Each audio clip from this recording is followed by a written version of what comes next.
Krishna Krishna Krishna Hare Hare Hare Ram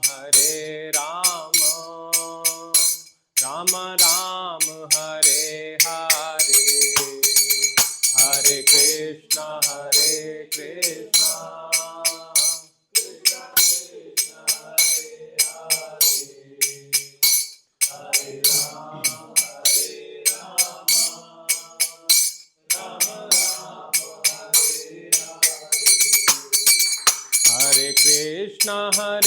Krishna Krishna Krishna Hare Hare Hare Ram Rama Ram Hare Hare Hare Krishna Krishna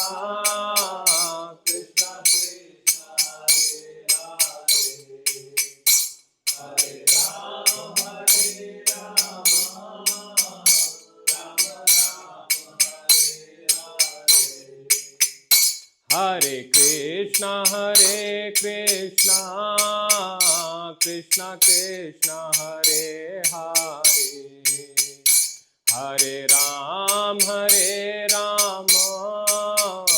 Rama Ram Hare Hare Hare Krishna Krishna Krishna Hare Hare Hare Ram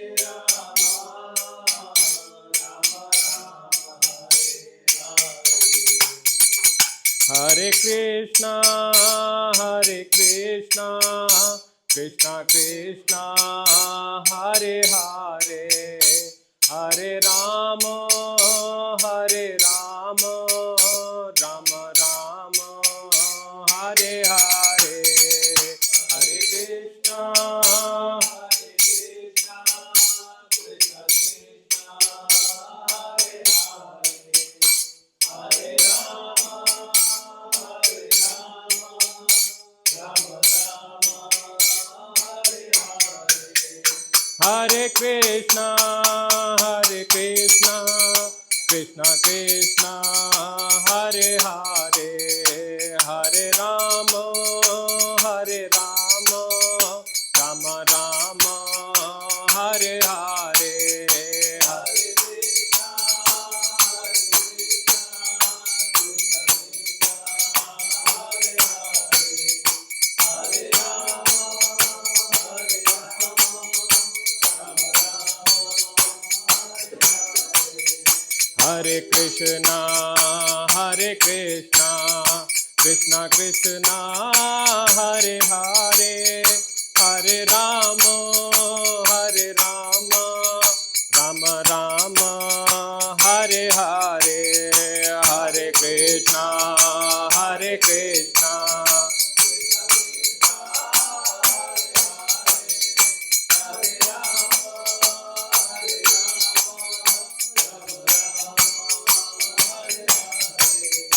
Hare Krishna Hare Krishna Krishna Krishna Hare Hare Hare Ram Ram Hare Hare Hare Krishna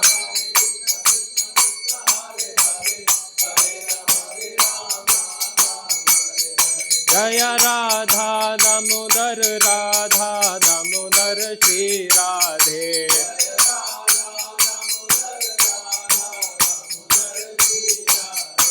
Jaya Jagannathai Jaya Baladevai Subhadramai Jaya Sudarshanai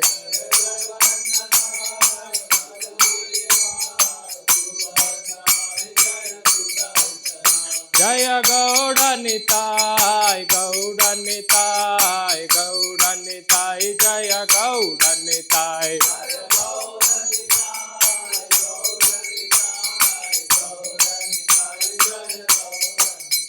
Jaya Jaya Prabhupada Jaya Jaya Prabhupada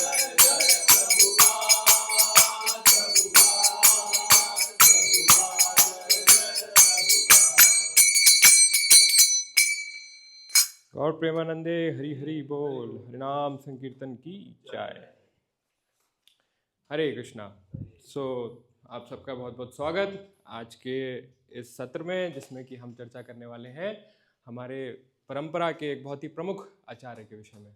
तो एक बार हम लोग मंगलाचरण करेंगे and then we'll get started. साथ में दोहरा सकते हैं। ओम अज्ञानतिमिरान्धस्य ज्ञानाञ्जनशलाखया चक्षुरुन्मिलितं येन तस्मै श्रीगुरुवे नमः। श्रीचैतन्यमनोभीष्टं स्थापितं येन भूतले स्वयं रूपः कदा मह्यं ददाति स्वपदान्तिकम्। वन्देऽहं श्रीगुरो श्रीयुतापदकमलं श्रीगुरून् वैष्णवांश्च श्रीरूपं साग्रजातं सहगणा रघुनाथान्वितं तं सजीवं साद्वैतं सावधूतं परिजनसहितं कृष्णचैतन्यदेवं श्रीराधा कृष्ण पादान् सहगणा ललिता श्रीविशाखान्वितांश्च। हे कृष्ण करुणा सिंधु दीनबंधु जगत्पते गोपेश गोपिका कांत राधा कांत नमोस्तुते। तप्त कांचन गौरांगी राधे वृंदावनेश्वरी वृषभानुसुते देवी प्रणमामि हरिप्रिये। वाञ्छाकल्पतरुभ्यश्च कृपा सिन्धुभ्य एव च पतितानां पावनेभ्यो वैष्णवेभ्यो नमो नमः।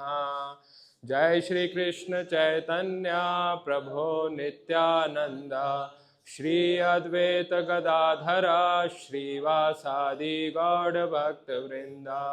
हरे कृष्णा कृष्णा कृष्णा हरे हरे हरे राम राम राम हरे हरे। नमो विष्णुपादाय कृष्णा पृष्ठाय भूतले श्रीमते भक्ति वेदांत स्वामिन्निति नामिने।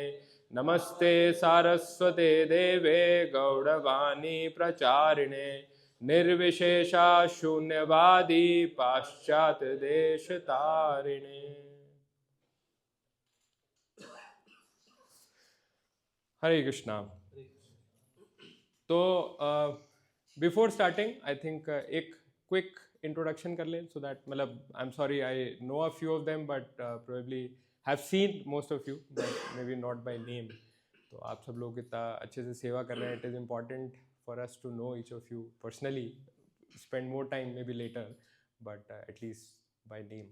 तो name and maybe something else you want to talk about, कब से जुड़े हैं and maybe किन के mentorship में हैं आप, या किन से guidance ले रहे हैं, if that can be shared.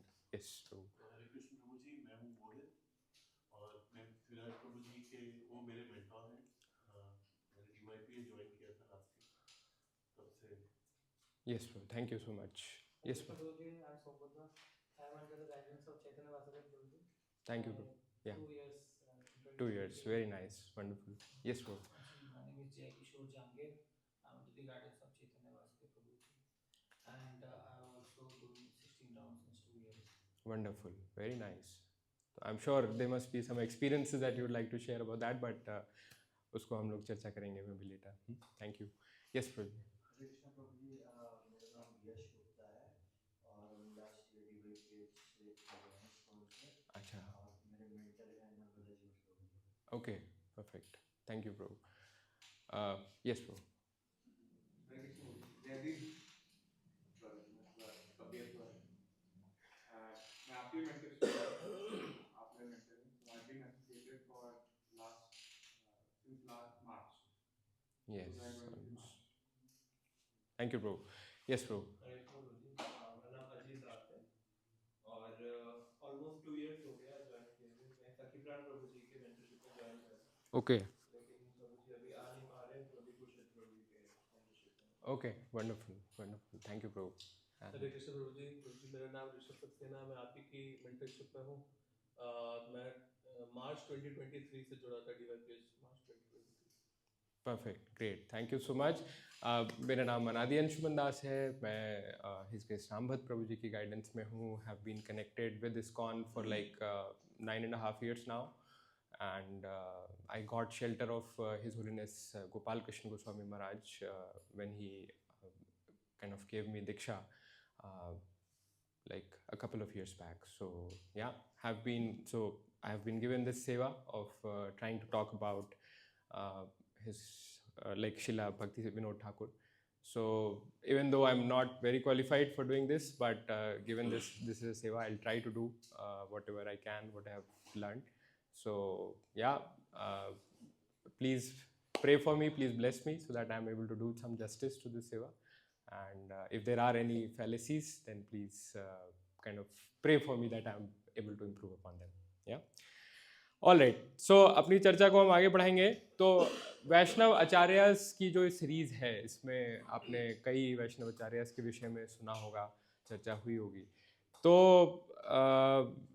Basically मतलब just to remind us of the intent कि हम ये क्यों कर रहे हैं, क्यों सुन रहे हैं, क्यों पढ़ रहे हैं इनके विषय में। तो why do we study about Vaishnava acharyas, बताइए। For inspiration, for the journey that our sampradaya they have gone through, and so that we can learn from them their experiences, and we can also appreciate what all and who all had worked really hard. Yes, very nice. What else? Yes, Prabhu. Prabhuji, so like uh, as said by Bhagwan Shri Krishna in 4.1, so we are getting this gyan from Bhagwan Shri Krishna through a disciplic succession.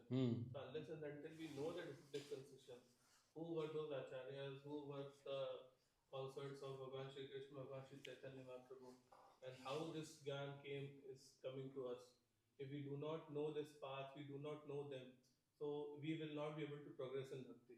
Our journey will be hampered. So basically to understand the parampara, right? All right. What else? Anyone else would like to contribute? Personal experience, because Prabhuji has already mentioned, we get inspired because there are so many challenges. So we are all exalted devotees, and if you remember their pastimes and their how they have dealt with challenges, we also get inspired. We also feel that our challenges are very puny and small. We get inspired to push through them.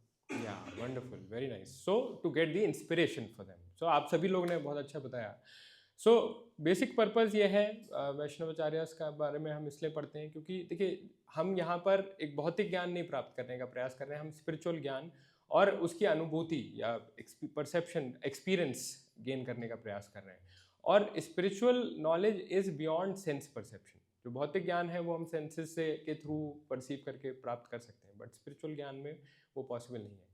सो जो 3 प्रकार के प्रमाण के विषय में चर्चा हुई होगी शुरू में, तो उसमें से जो 2 प्रमाण हैं, मतलब प्रत्यक्ष प्रमाण और अनुमान प्रमाण, वो इसमें एप्लीकेबल नहीं होता है स्पिरिचुअल नॉलेज में। सो देयरफॉर शब्द प्रमाण is the only way which is taking shelter of an authority. So to take shelter of that authority we have to take shelter of the kind of right authorities in the परंपरा for that. तो ये आचार्यज वो authorities हैं जिनकी कि हम shelter लेके वो स्पिरिचुअल ज्ञान को समझ सकते हैं और उसको अपने जीवन में अप्लाई कर सकते हैं। एंड बिसाइड्स दैट राइट कि इंस्पिरेशन लेना वगैरह is definitely part of that. ठीक है। सो नीड फॉर शब्द प्रमाण एंड अथॉरिटीज़ आर, एंड इस चीज़ को बहुत सारे हमारे शास्त्रों में ग्लोरीफाई किया गया है कि जैसे कि हम डेली जो गुरुवाष्टकम का रिसाइटेशन करते हैं मॉर्निंग में, तो उसमें कहा गया है यस्या प्रसादात भगवत प्रसादो यस अप्रसादान न गति कुतोपि। अर्थात कि जो आचार्य हैं, जो गुरु हैं, उन्हीं के मार्गदर्शन के द्वारा ही हम भगवान को प्राप्त कर सकते हैं, उसके बिना हमारी कोई गति नहीं है। So that is why it is so important to take shelter of the parampara, to take shelter of the acharyas. And then Gita में भी भगवान अर्जुन को बता रहे हैं तत्विधि प्रणिपातेन परिप्रश्नेन सेवया, कि आपको ये दिव्य ज्ञान प्राप्त करना है, so you have to take shelter of the gurus and the acharyas. अच्छा, आचार्यस के विषय में पढ़ रहे हैं, तो who can be an acharya? आचार्य की क्या क्वालिफिकेशन होनी चाहिए? First verse of Mikra Vinchar, hmm like Vacho Vedam, Mansa क्रोधा that those elements should be there. So he can become an acharya. परंतु क्या जिसके पास वाच का वेग कंट्रोल करने की, ये जो 6 प्रकार के वेग हैं इनको कंट्रोल करने की क्षमता हो, does he become qualified to become an acharya? मतलब does he automatically become an acharya? Also, if you disciplic succession. Disciplic succession में होना चाहिए. All right, what else? हाँ बताइए. Yeah, I think Acharya can be somebody who is exhibiting, who is implementing Acharan mein the Vaishnav qualities, 26 Vaishnav qualities, and who is designated by his spiritual master, bona fide spiritual master, to be the Acharya. If he asks him to take disciples, then he can become an Acharya. या मतलब he should be following a guru and he should be illustrating those things. Correct. मतलब main चीज आप लोग सब वही चीज बता रहे हैं, बट थोड़ा सा in if we put it in the different way, तो जैसे प्रभुपाद ने बताया है कि one can be an acharya if he is an expert in the science of Krishna. If he knows about Krishna, if he follows that, then he can be an acharya. और ये सबसे basic requirement है, क्योंकि बाकी चीज़ें जो हैं, वेगों का नियंत्रण और ये सारी चीज़ें तो अपने आप उसके बाद आ ही जाएंगी. जब व्यक्ति मतलब कृष्णा कॉन्शियसनेस को फॉलो करेगा, उसके आचरण में होंगी ये सारी चीज़ें, तो वो बाय डिफॉल्ट आ जाएंगी. So the preliminary requirement is knowing about the science of Krishna. जो फोटो लगी है यहाँ पर, कुछ does it ring some bell कि क्या है ये? Sri Chaitanya Mahaprabhu instructing on the tat of Godavari, हाँ, and instructing whom? Rupa Goswami. Ramanand Rai, है ना? So Chaitanya Mahaprabhu is instructing Ramanand Rai. Who is Chaitanya Mahaprabhu? Is the incarnation of Krishna. He is an incarnation of Krishna. अगर भौतिक दृष्टि से भी देखें तो Chaitanya Mahaprabhu was born in a very high class Brahmana family. He is a sannyasi. तो मतलब वर्ण के दृष्टि से भी टॉप मोस्ट, और आश्रम की दृष्टि से भी sannyasi is the top most ashram. Who is Ramananda Raya? Yes, गृहस्थ है, एक मतलब lower class as compare to brahmana, and he is engaged in all those activities जो कि जिसमें मटेरियल चीज़ों से आपका संग होता है. परंतु यहाँ पर चैतन्य महाप्रभु रामानंद राय से प्रश्न पूछ रहे हैं और उनसे उत्तर मांग रहे हैं कि बताओ मेरे को ये क्या होता है, वो क्या होता है ना? और रामानंद राय ने भी यही कहा था कि अरे आप तो इतने उच्च, मतलब आप तो स्वयं भगवान हैं और साथ में ब्राह्मण कुल के हैं, आप सन्यासी हैं, तो आप मेरे से क्या पूछेंगे, मतलब मैं क्या बताऊंगा आपको, है ना? तो चैतन्य महाप्रभु ने क्या कहा रामानंद राय को? चैतन्य महाप्रभु ने कहा कीबा विप्रा कीबा शूद्रा न्यासी केने नाय ये कृष्ण तत्ववेत्ता से ही गुरु है. तो क्या क्या विप्र यानी कि क्या ब्राह्मण, क्या शूद्र, और सन्यासी क्या, है ना? जो व्यक्ति कृष्ण तत्व के विषय में जानता है वही गुरु है. तो इससे हमें ये पता चलता है कि गुरु होने के लिए वर्ण और आश्रम का कोई लिमिटेशन नहीं है. हम किसी भी वर्ण और किसी भी आश्रम के हो सकते हैं, परंतु उसके अगर कृष्ण तत्व को जानते हैं तो आचार्य कहे जा सकते हैं, है ना?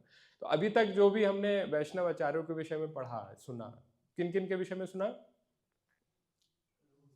शिला रूप गोस्वामी, सनातन गोस्वामी, जीव गोस्वामी और नरोत्तम दास ठाकुर, है ना? तो ये सारे किस आश्रम में थे?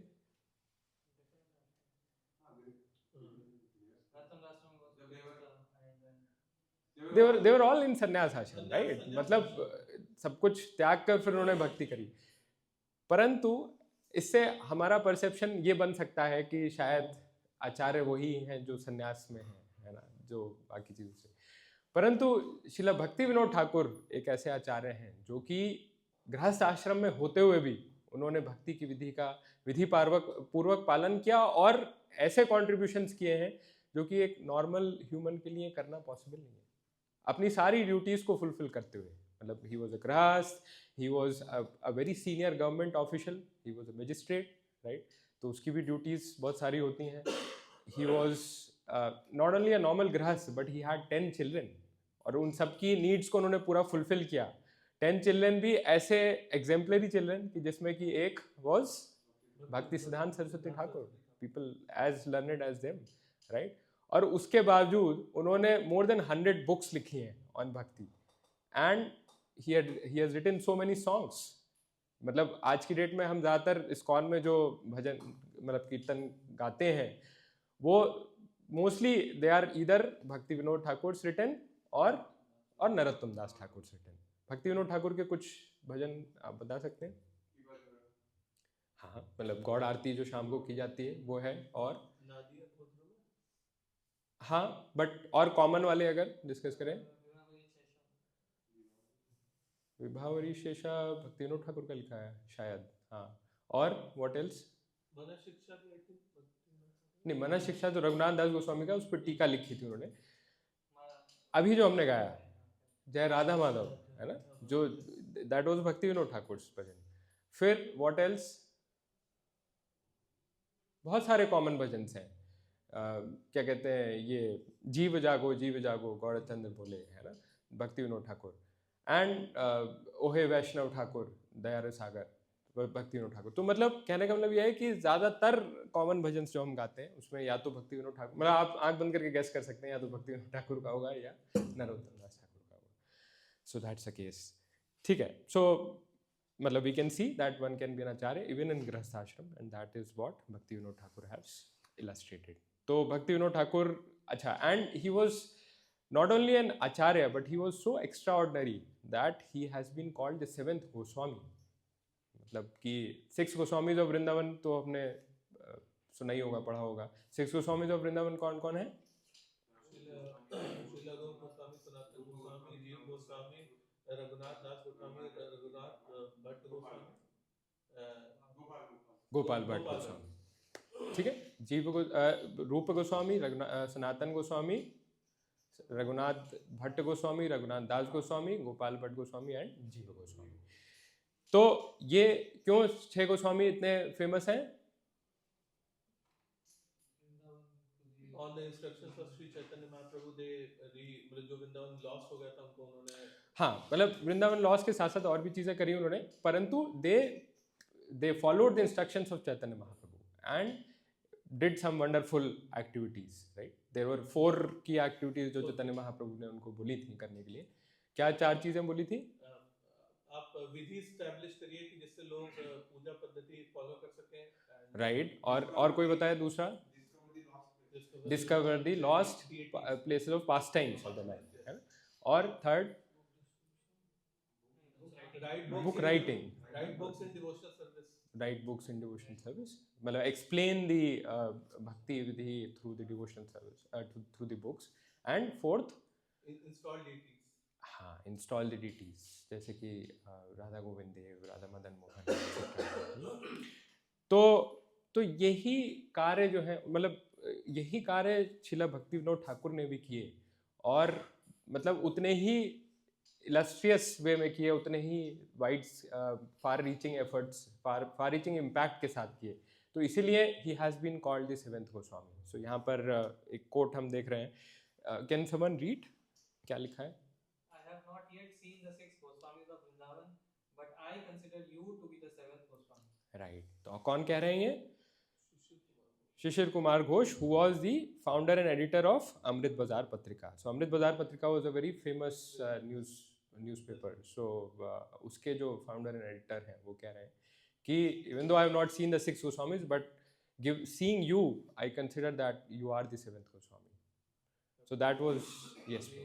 जस्ट कैवेट मेरे को याद आ गया, Amrit Bazar Patrika is the ABP news at EC. अच्छा, okay, all right, thank you for sharing. ठीक है। सो जानते हैं फिर भक्ति विनोद ठाकुर के विषय में, और उनका जो प्रणाम मंत्र है, let's enter into his pass times with recitation of his प्रणाम मंत्र। सो नमो भक्ति विनोदाय सच्चिदानंद नामिने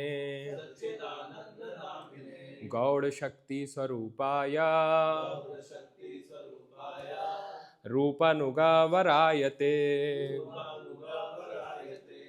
so what does that mean? So Namo Bhakti Vinodaya, clear hai, obeisances to Srila Bhakti Vinod Thakur. Satchidanand Namine, right, who is known as Satchidanand. सच्चिदानंद कैसे उनका नाम पड़ा, हम उसके विषय में जानेंगे. गौड़ शक्ति स्वरूपाय, राइट, मतलब who is the transcendental energy of Shri Chaitanya Mahaprabhu personified. क्यों ट्रांसेंडेंटल एनर्जी है गौड़ श्री चैतन्य महाप्रभु की? क्योंकि उन्होंने जो जिस तरह के काम किए, दे वर सो एक्स्ट्राऑर्डिनरी कि कोई नॉर्मल व्यक्ति कर ही नहीं सकता है. So that is why he is the transcendental energy of Shri Chaitanya Mahaprabhu. And rupanuga varayate. What does rupanuga varayate mean? कि सो रूपा यहाँ मीन्स रूप गोस्वामी है ना, अनुगा यानी कि followers. So he is prominent among the followers of Srila Rupa Goswami, है ना. He is a strict follower of the Goswamis headed by Srila Rupa Goswami and kind of one of the most prominent followers. So therefore Varay means prominent या leading follower. तो कोई पढ़ना चाहे पढ़ सकते हैं ट्रांसलेशन जो लिखा है.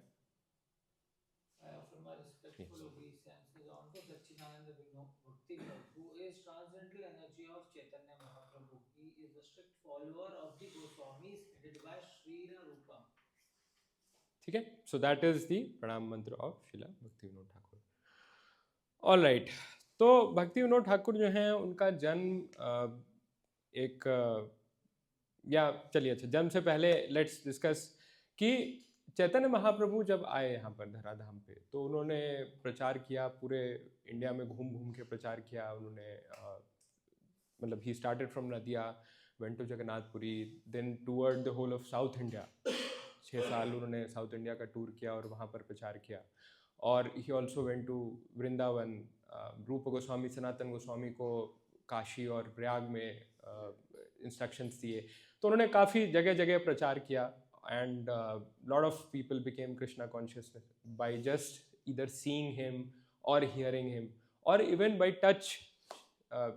चैतन्य महाप्रभु ने लोगों को भक्त बनाया. जैसे धोबी का केस आता है, right, just by touch Chaitanya Mahaprabhu made him a great devotee, right. तो एंड इनफैक्ट चैतन्य महाप्रभु के ये इतना वाइड प्रचार का ही रिजल्ट है कि आज की डेट में भी हम देखते हैं कि बंगाल में स्पेशली, मतलब even in small villages etcetera, there is a very good culture of kirtan, right. मतलब बहुत सारे लोग जो आके इस्कॉन से बाद में जुड़े, उन्होंने कहा कि हरे कृष्ण महामंत्र का कीर्तन वगैरह तो हमारे घर में पहले से ही होता था बचपन में. तो so that culture is still there in spite of all the western influence, but लोग अभी भी उसको प्रैक्टिस को फॉलो करते हैं बंगाल वगैरह में. तो बट क्या होता है कि जैसे भगवान भगवद गीता में कह रहे हैं कि जो भी ज्ञान है वो कई बार because of the effect of time that gets lost. तो जैसे कि 4थे अध्याय में भगवान बताते हैं साकाले न महता योगो नष्टो परंतपा, कि ये जो ज्ञान था मैंने मतलब मैंने पहले सूर्यदेव विवस्वान को दिया, सूर्यदेव विवस्वान ने आगे बढ़ाया, परंतु वो काल के प्रभाव से नष्ट हो गया लगता है. तो उसी प्रकार से चैतन्य महाप्रभु ने जो ये प्रचार किया, वो after he wrapped up his pastimes, तो it looked like कि उसका इन्फ्लुएंस कम होता जा रहा है और जो मटेरियलिज्म का इन्फ्लुएंस है वो वापस से आता जा रहा है. तो almost like in 250 years it seemed like almost lost, and lot of other up-sampradayas also sprang up. Mayavadi influence and other influences became more prominent. तो जब लेकिन भगवान फिर ये कमिट करते हैं भगवद गीता में कि जब भी धर्म की ग्लानि होती है तो मैं प्रकट होता हूँ, या तो मैं प्रकट होता हूँ या भगवान फिर अपने किसी पार्षद को भेजते हैं टू रीस्टैब्लिश धर्म, है ना. अभ्युत्थानम अधर्मस्य तदात्मानम सृजाम्यहम. सृजाम्यहम का अर्थ है मैं आता हूँ या अपने किसी पार्षद को भेजता हूँ, जो आचार्यों ने बताया. तो इसलिए चैतन्य महाप्रभु 1534 में डिसअपियर हुए और उसके लगभग 300 साल बाद 1838 में शिला भक्ति विनोद ठाकुर का अपीयरेंस हुआ.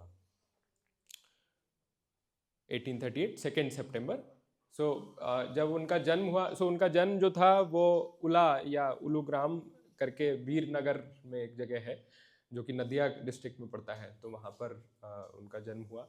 और जन्म होने के पश्चात उनका नाम जो है केदारनाथ रखा गया. Kedarnath Datta was his full name.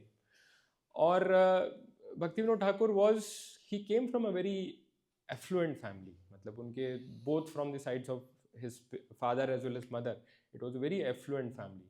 अगर देखें तो उनका मतलब उनके लीनियज में एक राजा कृष्णानंद आते थे. राजा कृष्णानंद दत्त वॉज मतलब quite a few generations ahead of him. Or Radha Krishnanand Datta was a great devotee of Nityanand Prabhu, and he was also the father of Narottam Das Thakur. So that was the lineage.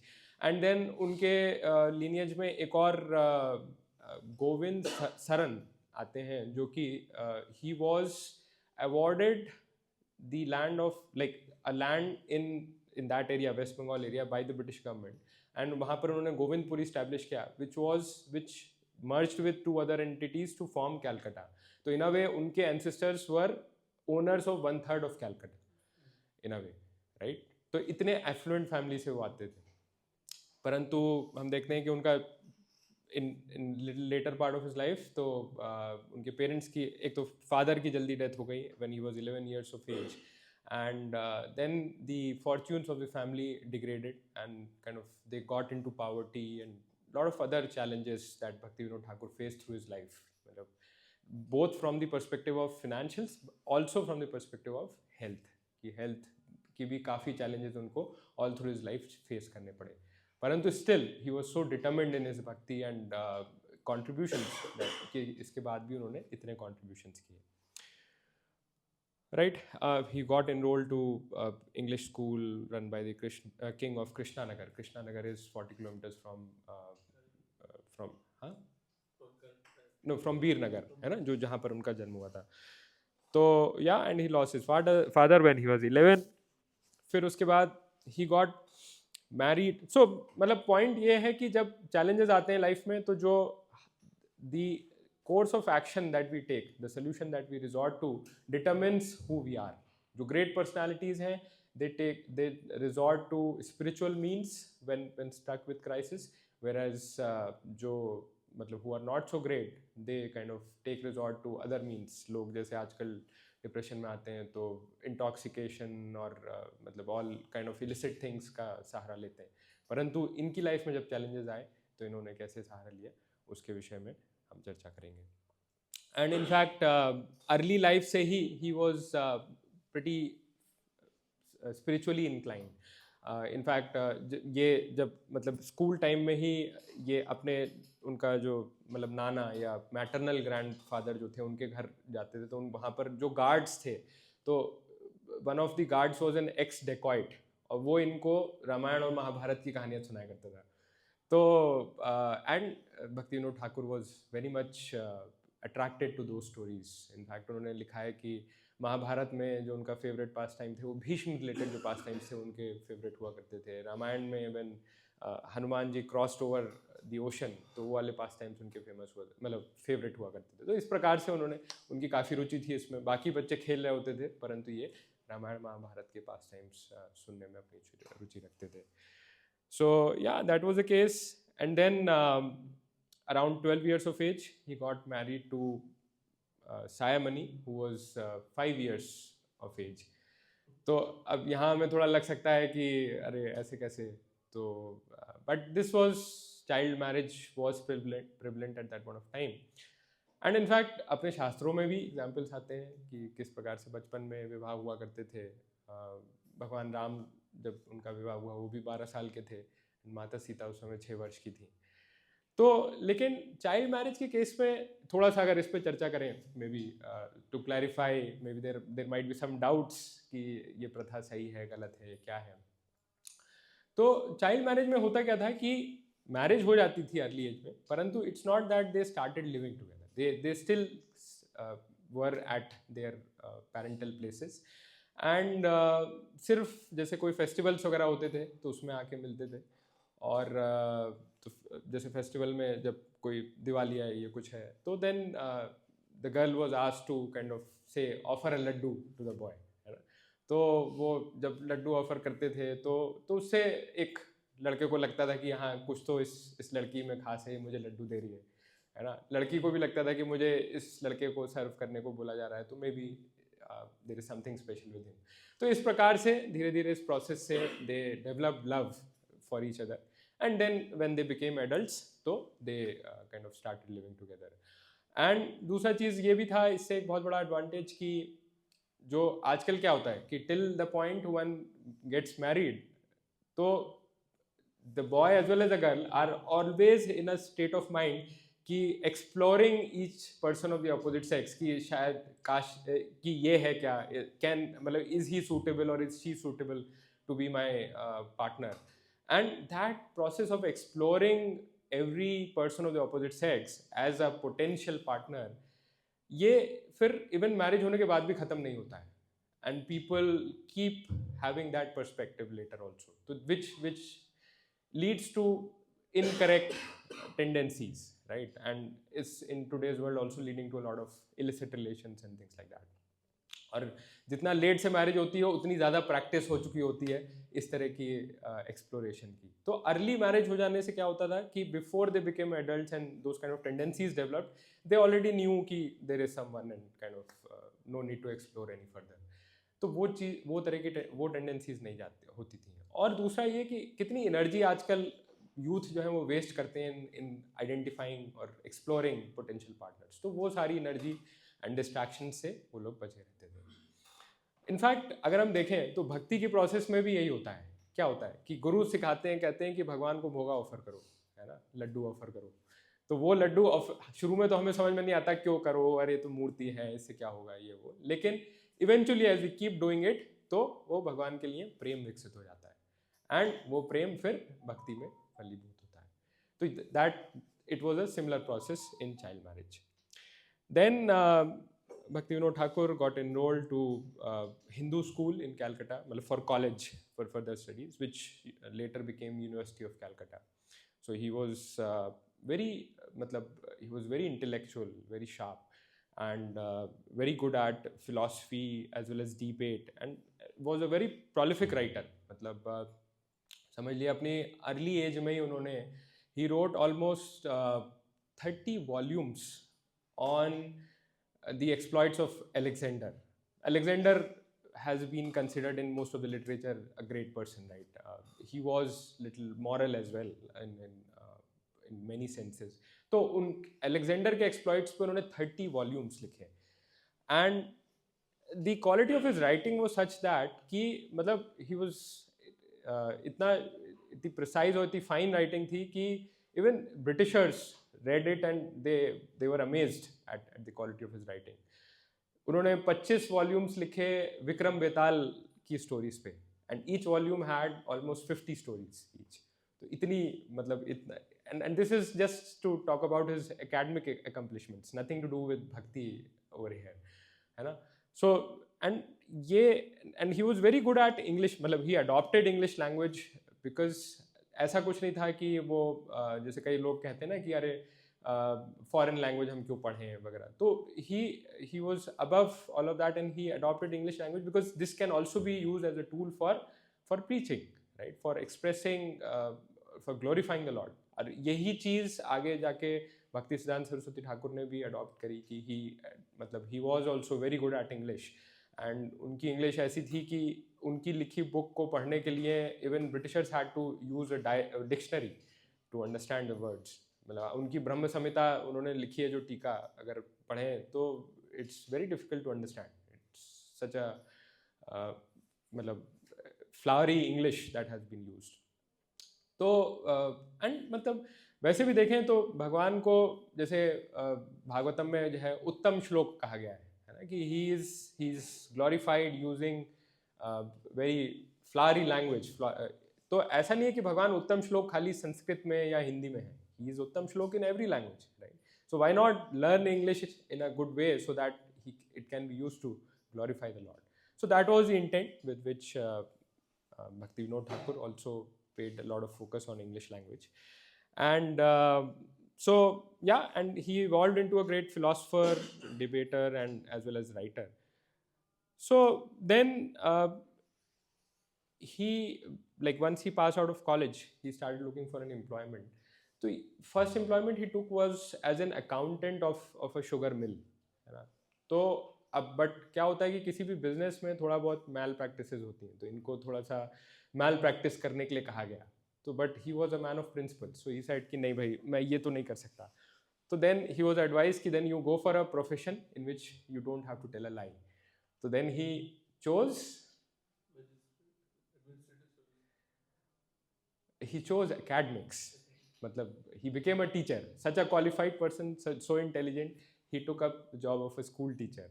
So he started as a grade 6 teacher in a school in Orissa. And then but again कि व्यक्ति का जो intellect होता है, जो उसका skilled nature है, वो बहुत जल्दी अपरेंट हो जाता है. तो even while he became a teacher, he very quickly rose to becoming a headmaster. So within a year and a half, he was made the headmaster at Cuttack school in Cuttack. तो and so मतलब इससे हमें learning ये मिलती है कि whatever we do in our life, we should do it with full dedication. Half heartedly चीज़ें नहीं करनी चाहिए, और जब फुल डेडिकेशन के साथ हम करते हैं, so then we kind of get good success at it. In fact जब हम भक्ति करते हैं तो it becomes all the more important कि जो भी कुछ हम करें विद वो हम प्रॉपर सीरियसनेस के साथ करें. बिकॉज अगर हम प्रॉपर सीरियसनेस के साथ नहीं करते तो क्या होता है, लोग का सबसे पहले पॉइंट यही करते हैं कि अरे ये तो भक्ति वक्ति करते हैं बट कोई चीज़ ठीक से नहीं करते, है ना. So they start blaming our bhakti for non performance in any even non related area. तो इसलिए and if you do things well then it मतलब it's a kind of appreciation for the bhakti कि देखिए ये भक्ति करते हैं इसलिए ये और चीज़ें भी अच्छी करते हैं, या ये भक्त हैं तो ये रिस्पॉन्सिबल है. So therefore we should try to do everything with dedication like Srila Bhakti Vinod Thakur has shown us. Then yeah, and then kind of Bhakti Vinod Thakur was called to Odisha by his grandfather who was staying there. His grandfather was also a very he was a devotee of Jagannath, and he had also Radha Madhav deities at his place, and he could see the future.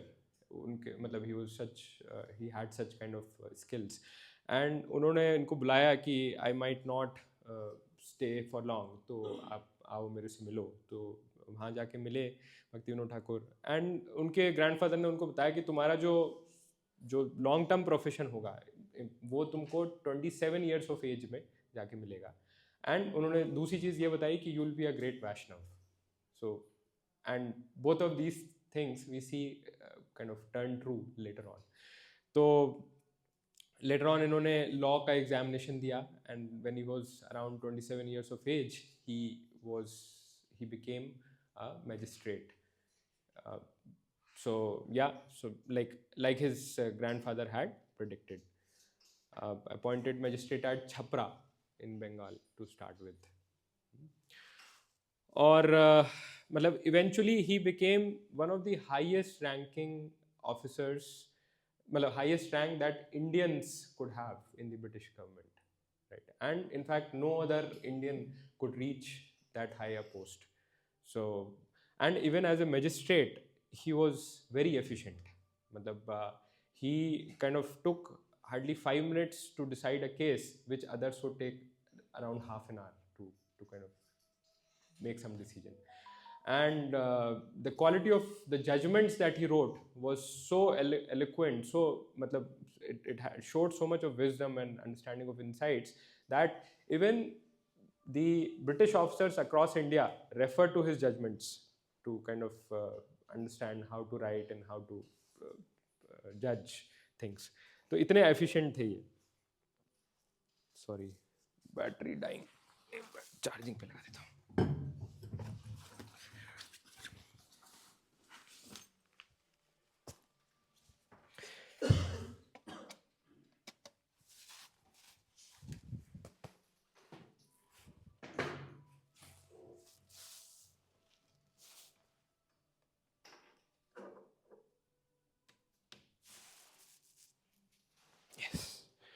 Yeah, sorry. So so he was so efficient in that work as well. And then he was obviously a man of high integrity. He he never kind of accepted any wrong ways to make his judgments and any other dealings. So yeah, so that again we see ki when he was in academics, he was brilliant over there. When he came to being a magistrate, such a high ranking position, he was still very efficient and kind of so. And but इतना material success होने के बाद भी he was not very satisfied, and therefore to seek that satisfaction he looked towards spirituality and अपने spiritual pursuits को उन्होंने और seriously लिया. In 1960 he got to know कि there is a book called Chaitanya Charitamrit which talks about the pursuits of Sri Chaitanya Mahaprabhu, and if one can read that can make one happy.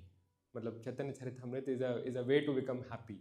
तो अब जैसे आज की date में तो हमें चैतन्य चरितामृत चाहिए तो हम मैजलेस गिफ्ट्स में जाएंगे, वहाँ we can find that and we can take it home, but it was not so easily available in that point of time. So almost for 8 years he had to keep looking for Chaitanya Charitamrita, and finally in 1968 he could get a copy of that.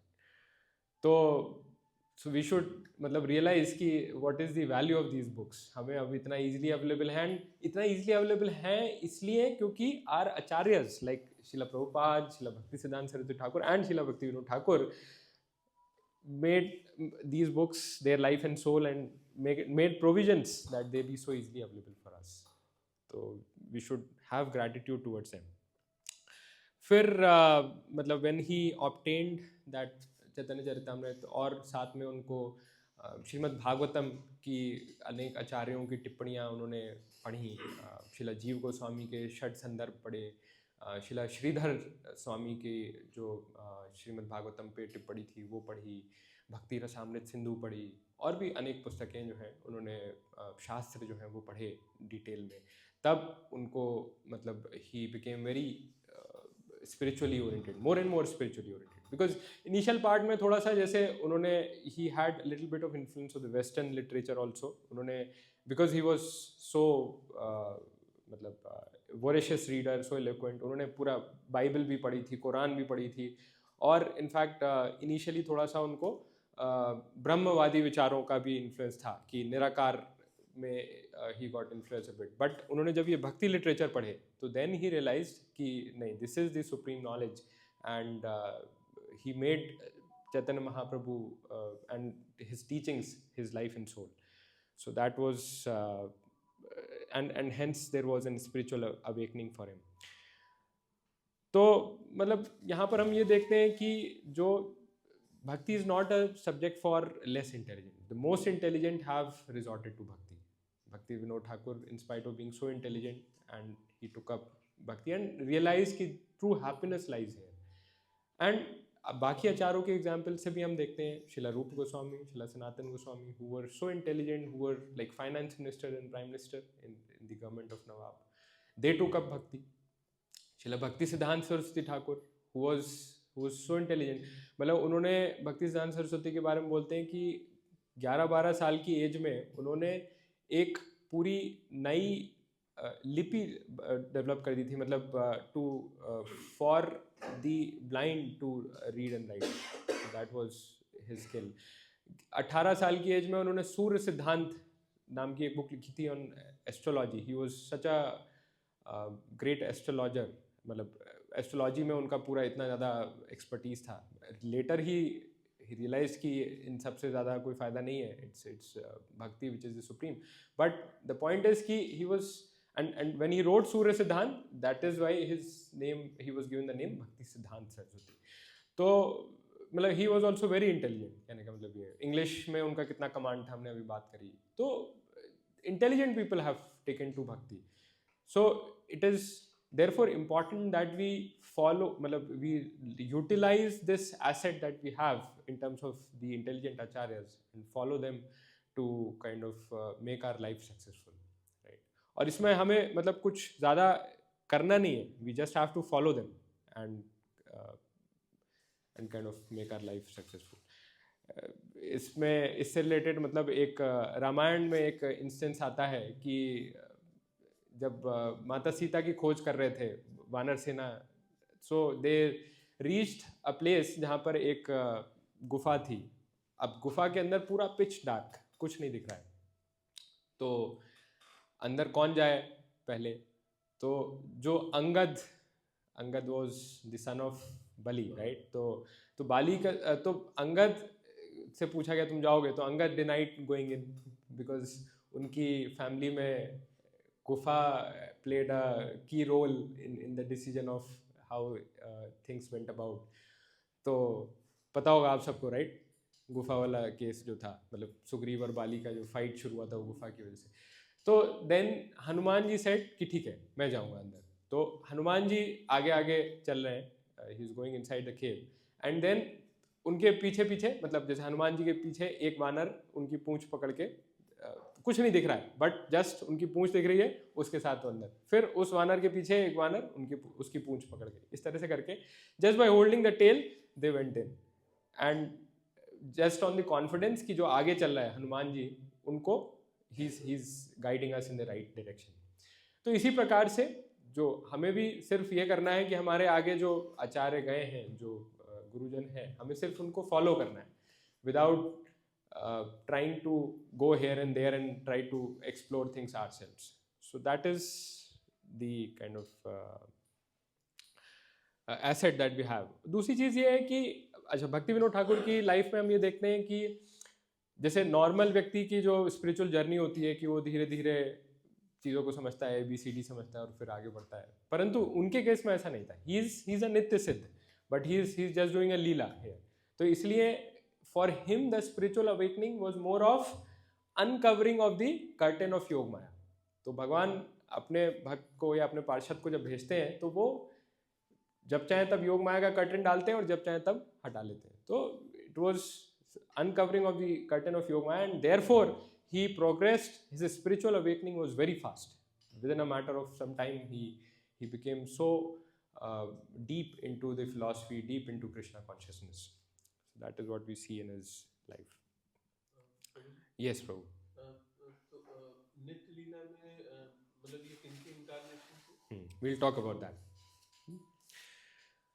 All right. और फिर इनकी जो अब जब भागवतम वगैरह इन्होंने पढ़ी तो he develop lot of confidence in Shrimad Bhagavatam. इनकी बीच में पोस्टिंग हुई थी एक चंपारण में. चंपारण में क्या था कि एक देयर वाज अ ट्री, और उस पेड़ पर कहते थे लोग कि कोई ब्रह्म राक्षस है, घोस्ट. तो उसके पास कोई नहीं जाता था. अगर उस पेड़ के पास कोई जाता था तो वो गायब हो जाता था या उसकी हड्डियाँ मिलती थी बाद में. इनफैक्ट इवन कुछ ब्रिटिश सोल्जर्स भी भेजे गए वहाँ पर, तो वो भी गायब हो गए और उनकी फिर हड्डियाँ मिली वगैरह. तो Bhakti Vinod Thakur had so much confidence in the power of Srimad Bhagavatam that when he was posted as magistrate in Champaran, तो उन्होंने वहाँ पर उस वृक्ष के सामने 7 दिन का भागवत पाठ करवाया. और जब भागवत पाठ हुआ तो 7वें दिन के बाद वो पेड़ अपने आप बीच से फटा, एंड जो ब्रह्म राक्षस था it got liberated by the power of Shrimad Bhagavatam, and then this place was no more haunted. So that was his trust in the scriptures, and kind of he brought it forward in action as well. तो इसके बाद फिर भक्ति Vinod Thakur went to Puri.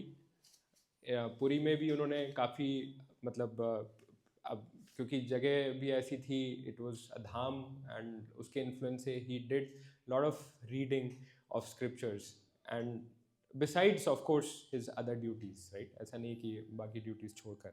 And while he read so much scriptures, he also started writing. He wrote a lot of books at that point of time. Krishna संहिता और इस तरह से कई बुक्स उन्होंने लिखी. श्रीमद् भागवतम की पे वो कमेंट्री लिखना चाहते थे, but because it needed a lot of time, so उन्होंने एक समरी स्टडी लिखी श्रीमद् भागवतम की 20 चैप्टर्स में, जिसको कृष्ण संहिता कहा गया. It was a very widely acclaimed book. और भी बहुत सारे बुक्स उन्होंने लिखी उस समय. फिर उसके बाद एक बस ये मैंने कुछ की बुलेट्स लिखे हैं कि पुरी में उनके साथ क्या क्या की चीज़ें हुई थी, तो we can discuss each of them.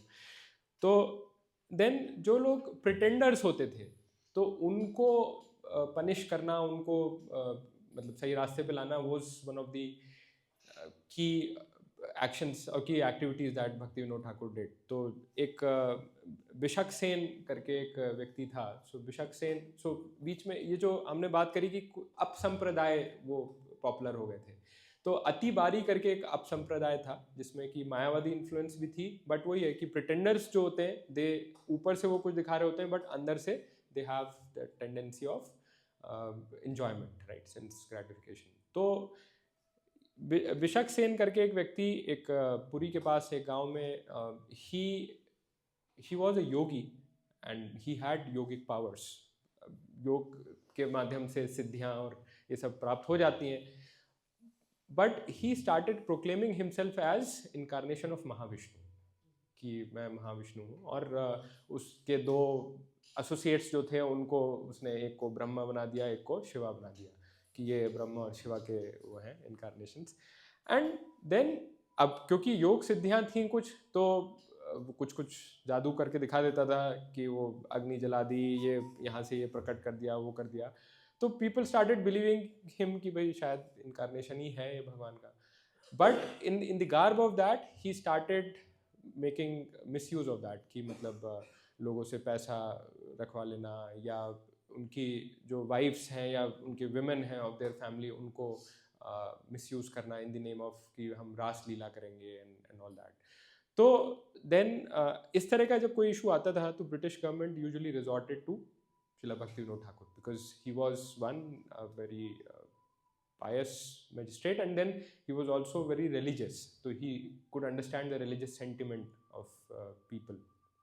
तो Bhakti Vinod Thakur went to the place जहाँ पे बिशक सेन था, एंड उन्होंने पहले टू अंडरस्टैंड द सिचुएशन कि क्या है and is he really an incarnation और इज़ ही प्रिटेंडर. तो उन्होंने पहले उस वहाँ पे जाके समझा, लोगों से बात करी और बिशक सेन से बात करी कि मतलब उससे बोला कि भाई अगर तुम if you are, so when Bhakti Vinod Thakur reached him, तो बिशक Sen to show his power he said कि आओ केदारनाथ, मतलब कि आई नो यू, तुम अभी बिफोर यू शो मी और आधार कार्ड और anything I know you well, तो या I know you are senior ranking officer, तो लेकिन मैं तुम्हें ये एडवाइस करता हूँ कि तुम यहाँ से चले जाओ, नहीं तो तुम्हारा अनिहित होगा. तो then he also try to kind of उनको प्रलोभन देना कि भाई मैं पूरे जो ये ब्रिटिश राज्य है इसका समाप्त करने वाला हूँ,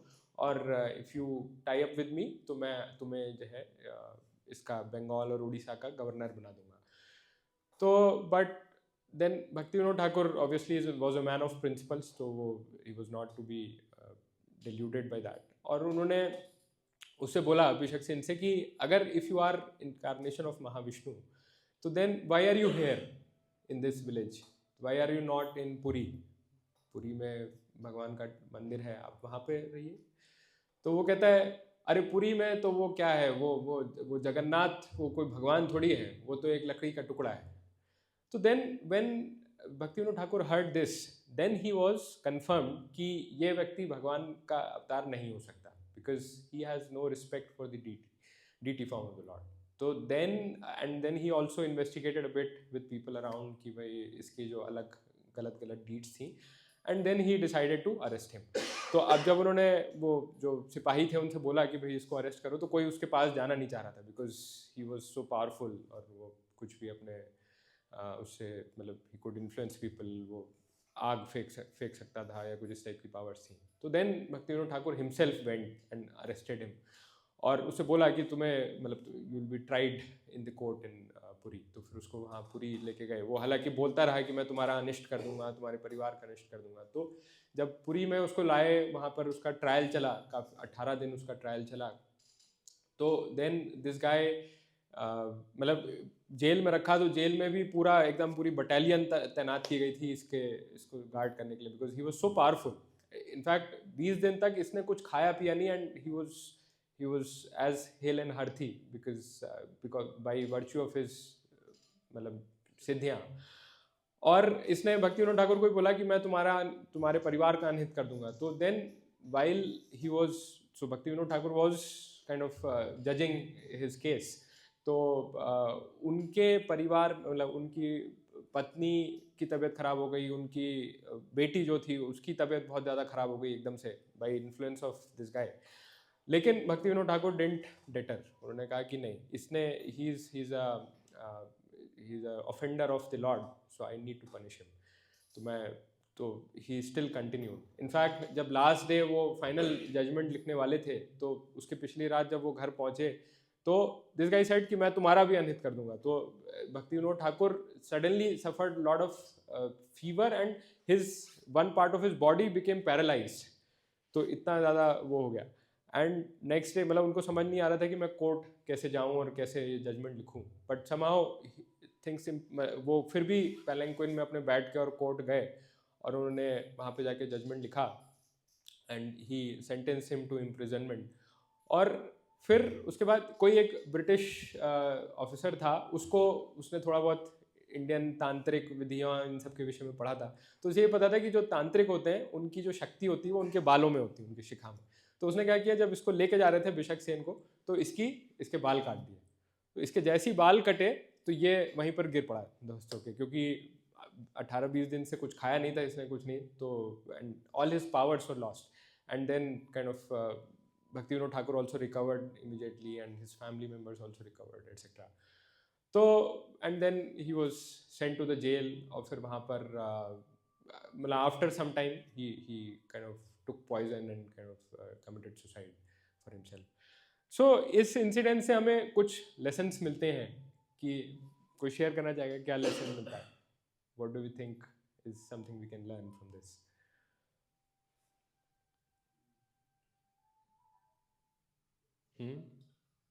Prabhuji, Having confidence that Lord will protect in spite of उनका जैसे फैमिली में इतना कोई नॉर्मली मतलब he'll get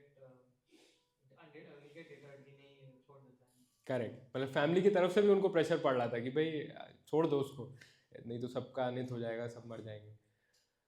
very nice, yes. So a devotee of the Lord is fearless because he has the confidence that Lord will protect. अवश्य रक्षति इति विश्वासो, उसको ये विश्वास होता है कि भगवान मेरी रक्षा करेंगे। So in service of the lord he is fearless. और what else? Yes bro. Prabhuji, one thing जो मुझे और समझ में आई कि even though he was an exalted devotee and consort of भगवान श्री कृष्ण, still जब वो उसने तंत्र वंत्र whatever जो किया, so he has to suffer that physical duress, and even in that duress he did not leave his duty, and even spiritual duty, nitya dharma and swadharma and dharma, both he followed. He did not say कि अरे मैं तो इतना बड़ा exalted devotee हूँ, still मुझे मेरे ऊपर कैसे ये हो गया, ये तो नहीं होना चाहिए था। Correct, right. एंड एक और लेसन जो हम ले सकते हैं कि यस ब्रो प्लीज। तो मुझे इसमें वो गीता का जो श्लोक आपने श्रीमद् भागवत का जो कोट किया था, यदा यदा हि धर्मस्य है, उसका भी कोई रेफरेंस है क्या? कि क्योंकि वो धर्म की एक तरह से हानि कर रहा था, वो प्रिटेंडर था, लोगों को मिसलीड कर रहा था, तो कहीं उसको भी सबक सिखाने के लिए सुपीरियर डिवोटी आया है।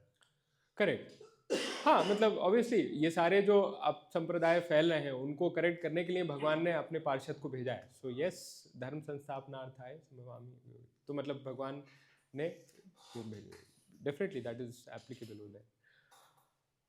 और दूसरा मतलब एक चीज़ ये कि जैसे वो जगन्नाथ जी को लकड़ी का टुकड़ा समझ रहा था, so it needs the eye of a devotee to see the lord in the deity form, है ना। ब्रह्म संहिता में भी कहा गया है प्रेमांजन छुरित भक्ति विलोचनेन, तो it needs the ointment of love of God head in the I which is possessed by the devotee to see the Lord in a deity form। तो ये हो गया।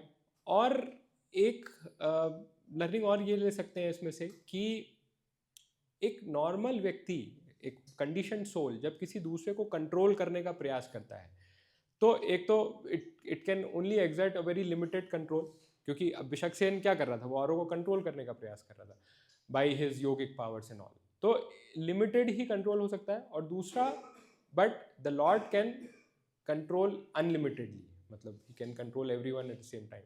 And the difference between the control of a conditioned soul and the control of lord is कि The conditioned soul tries to control others for his own benefit, whereas the Lord, if he tries to control us, it is for our own benefit, मतलब our benefit, not his benefit, है ना. जैसे कि भगवान कहते हैं कि भक्तों के जीवन को भगवान कंट्रोल करते हैं, भगवान डिसाइड करते हैं कि उनकी लाइफ में क्या होगा. तो it is not for his benefit, it is for our benefit that he tries to control our life. So that is the difference in control tendency of a conditioned soul versus that of the Lord. Yes, Prabhu. मुझे one question है,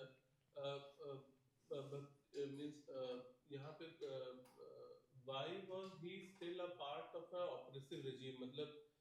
मतलब वो एक British empire में magistrate में क्यों लगे? मतलब British empire was inherently oppressive. उन्होंने जितने कुकृत्य करे थे उतने तो उन्होंने हमारा पूरा एजुकेशन सिस्टम, वैदिक सिस्टम, कल्चर सिस्टम सब डैमेज कर दिया, इस लेवल का डैमेज किया.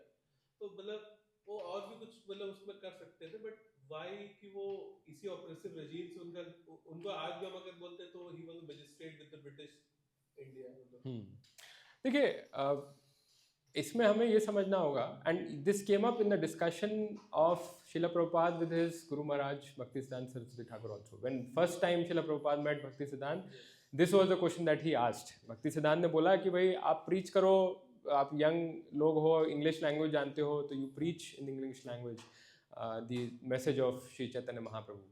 तो प्रभुपाद ने कहा कि हम तो एक सर्वेंट नेशन है, हमारी बात कौन सुनेगा.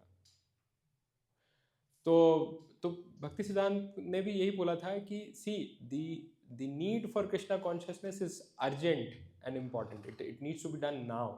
It can not wait for anything to change. And second, the change of regimes is always going to be there. आज वो ब्रिटिश हैं, कल कोई और होगा, परसों कोई और होगा. The change of regimes will keep happening. And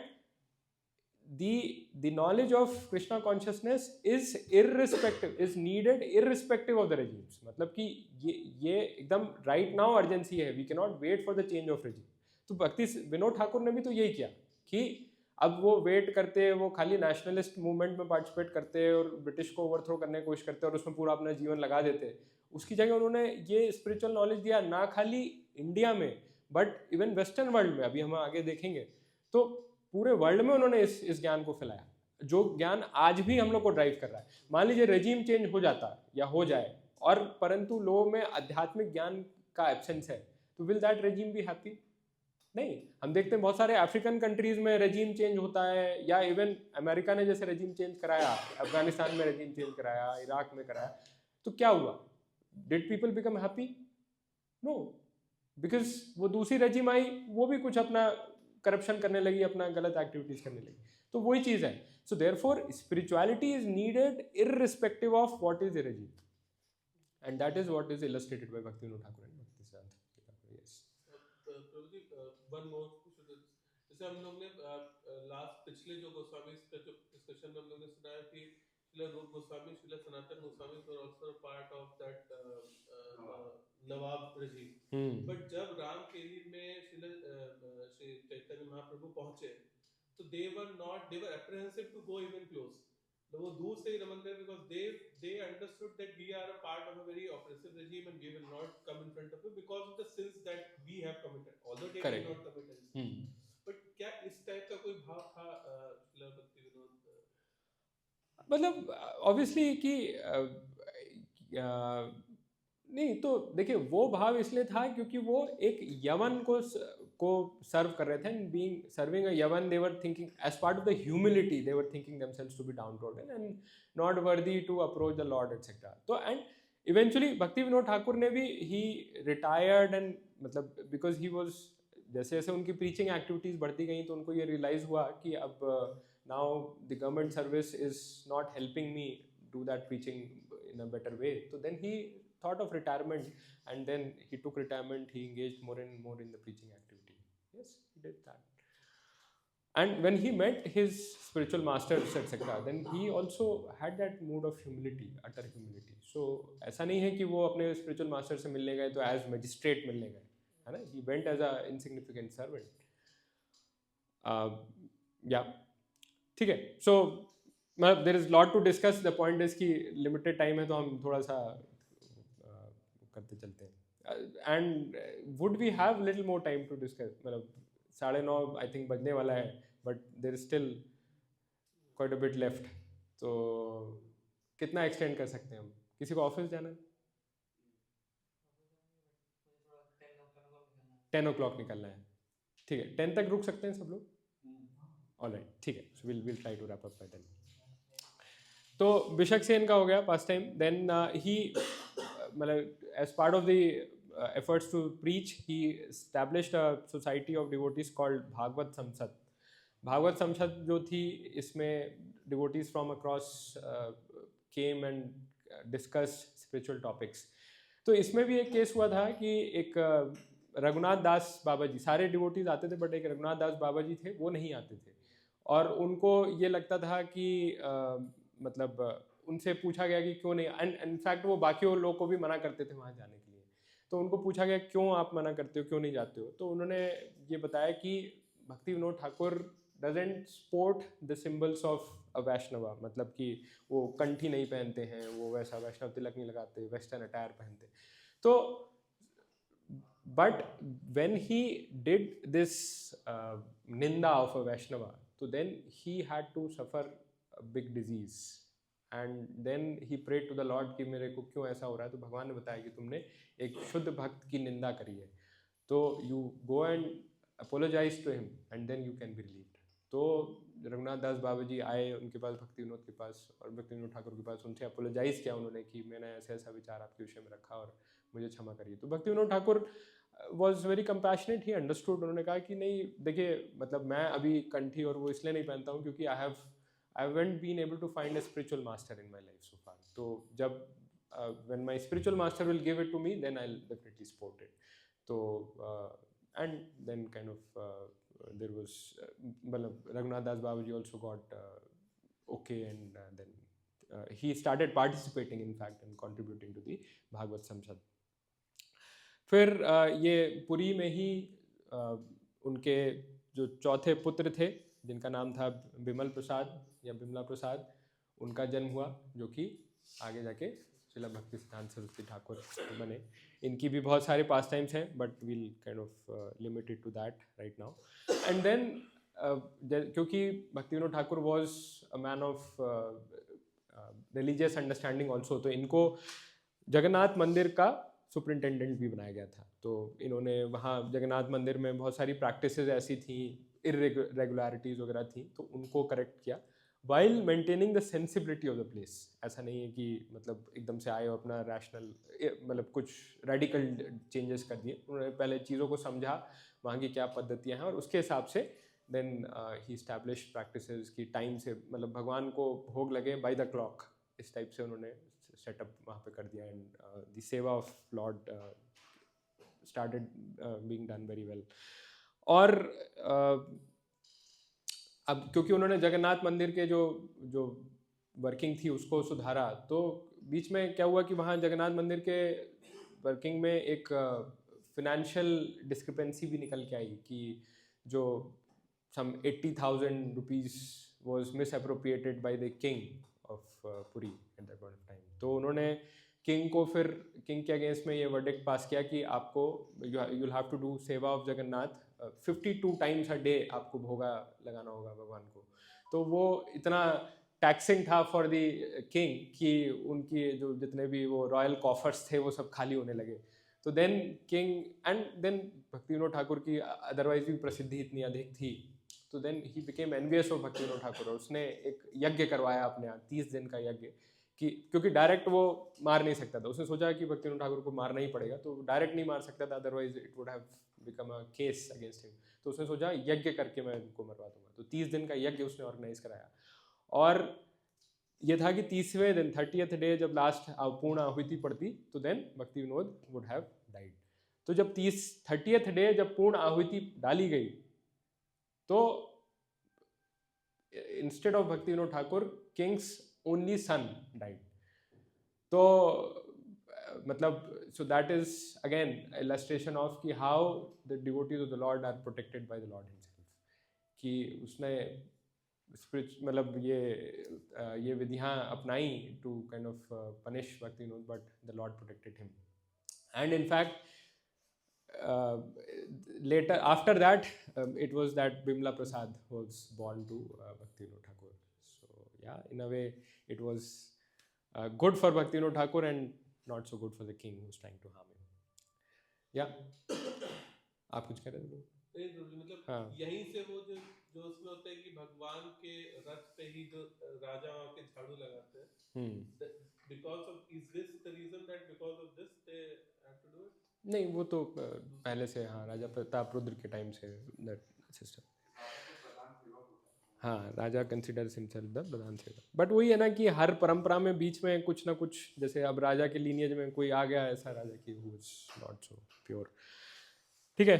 तो then eventually after I think he was in Puri for like 5 years, then he again got transferred, क्योंकि गवर्नमेंट सर्विस में तो ट्रांसफर्स होते रहते हैं. And but he was so liked by even the British government that they when he was transferred out, the governor of the Orissa state requested him to come back to Puri. इतने efficient थे वो administration में कि there used to be a fight between the British government कि कहाँ पर उनको posting दी जाए. Everyone wanted to have him as part of their territory.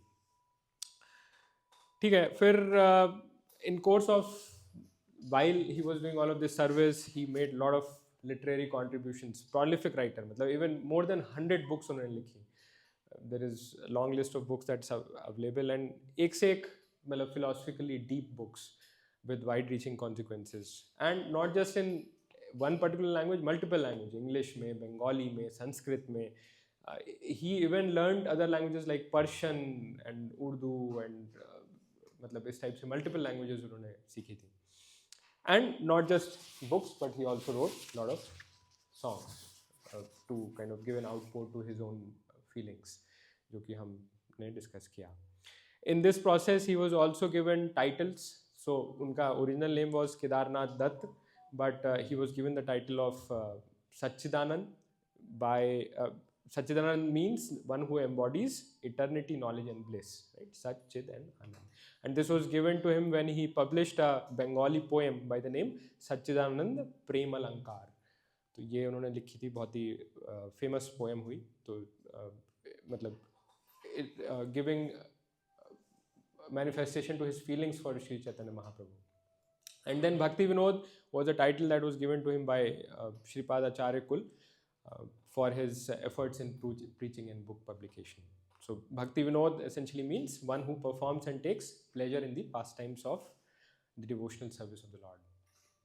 Bhakti में जिसको विनोद आता है वो Bhakti Vinod. So then his name became Satchidanand Bhakti Vinod Thakur. ठीक है. ये नहीं, अब वो मैंने सोचा कि फोटो क्या डाली जाए वहाँ पे टाइटल में, तो ये मिली तो यही लगा दी. Sorry?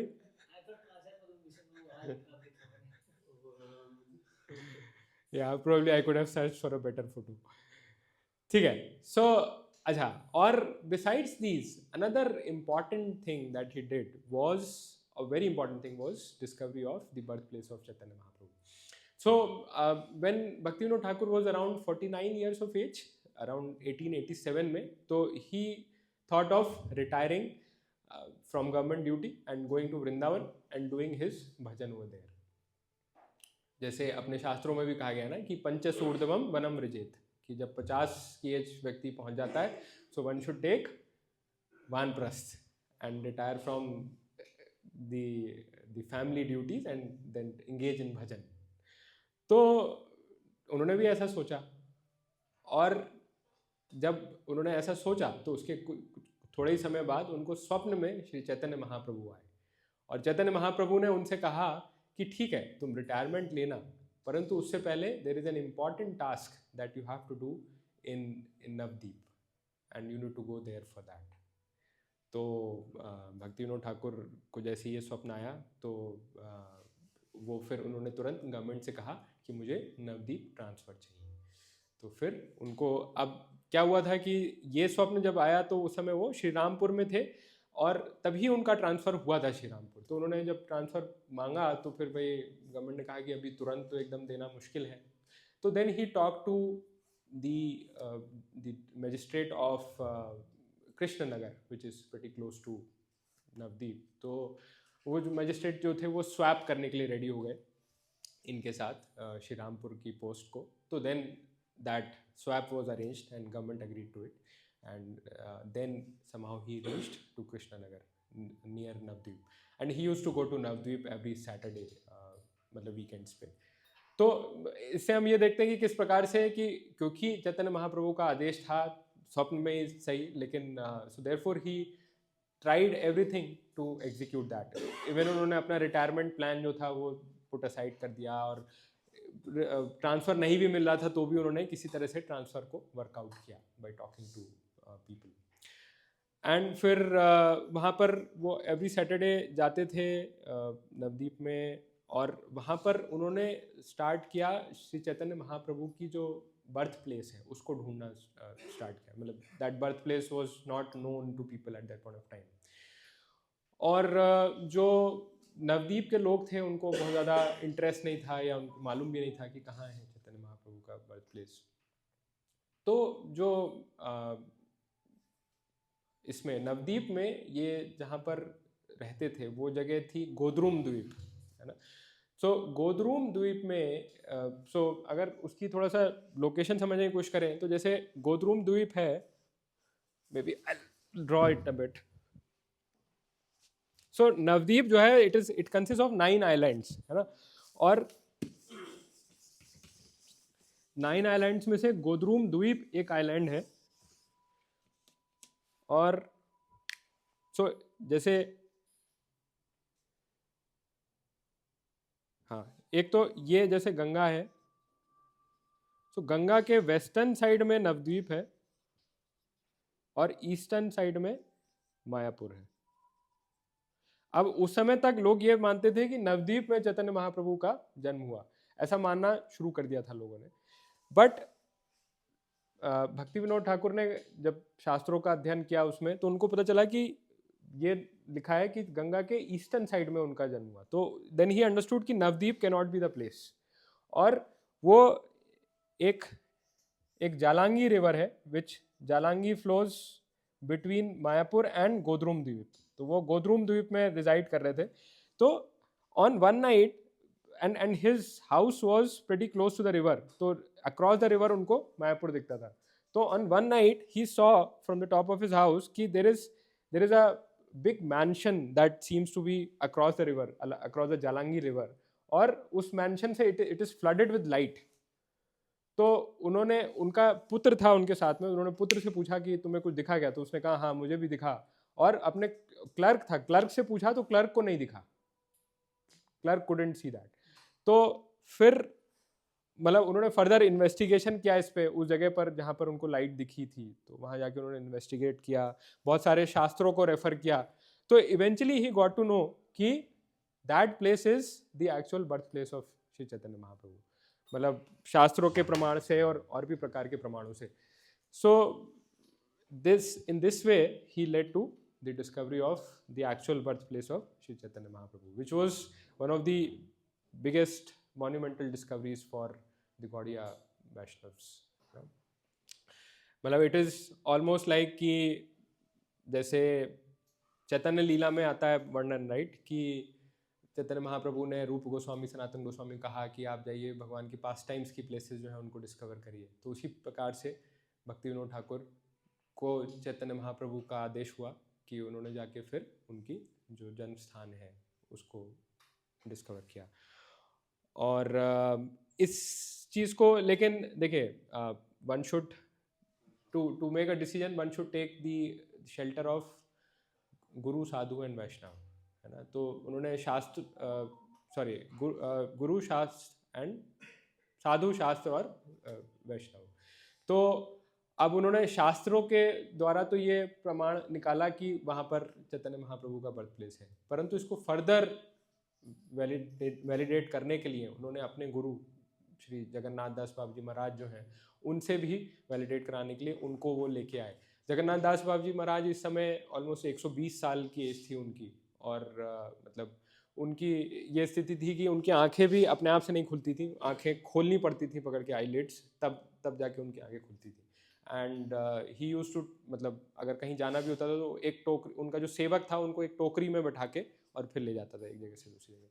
तो भक्ति विनोद ठाकुर उनको जगन्नाथ दास बाबा जी महाराज को टोकरी में बैठा के यहाँ पर लाए कि जो है मतलब मुझे कि वो ढूंढने के लिए महाप्रभु का अपीयरेंस प्लेस।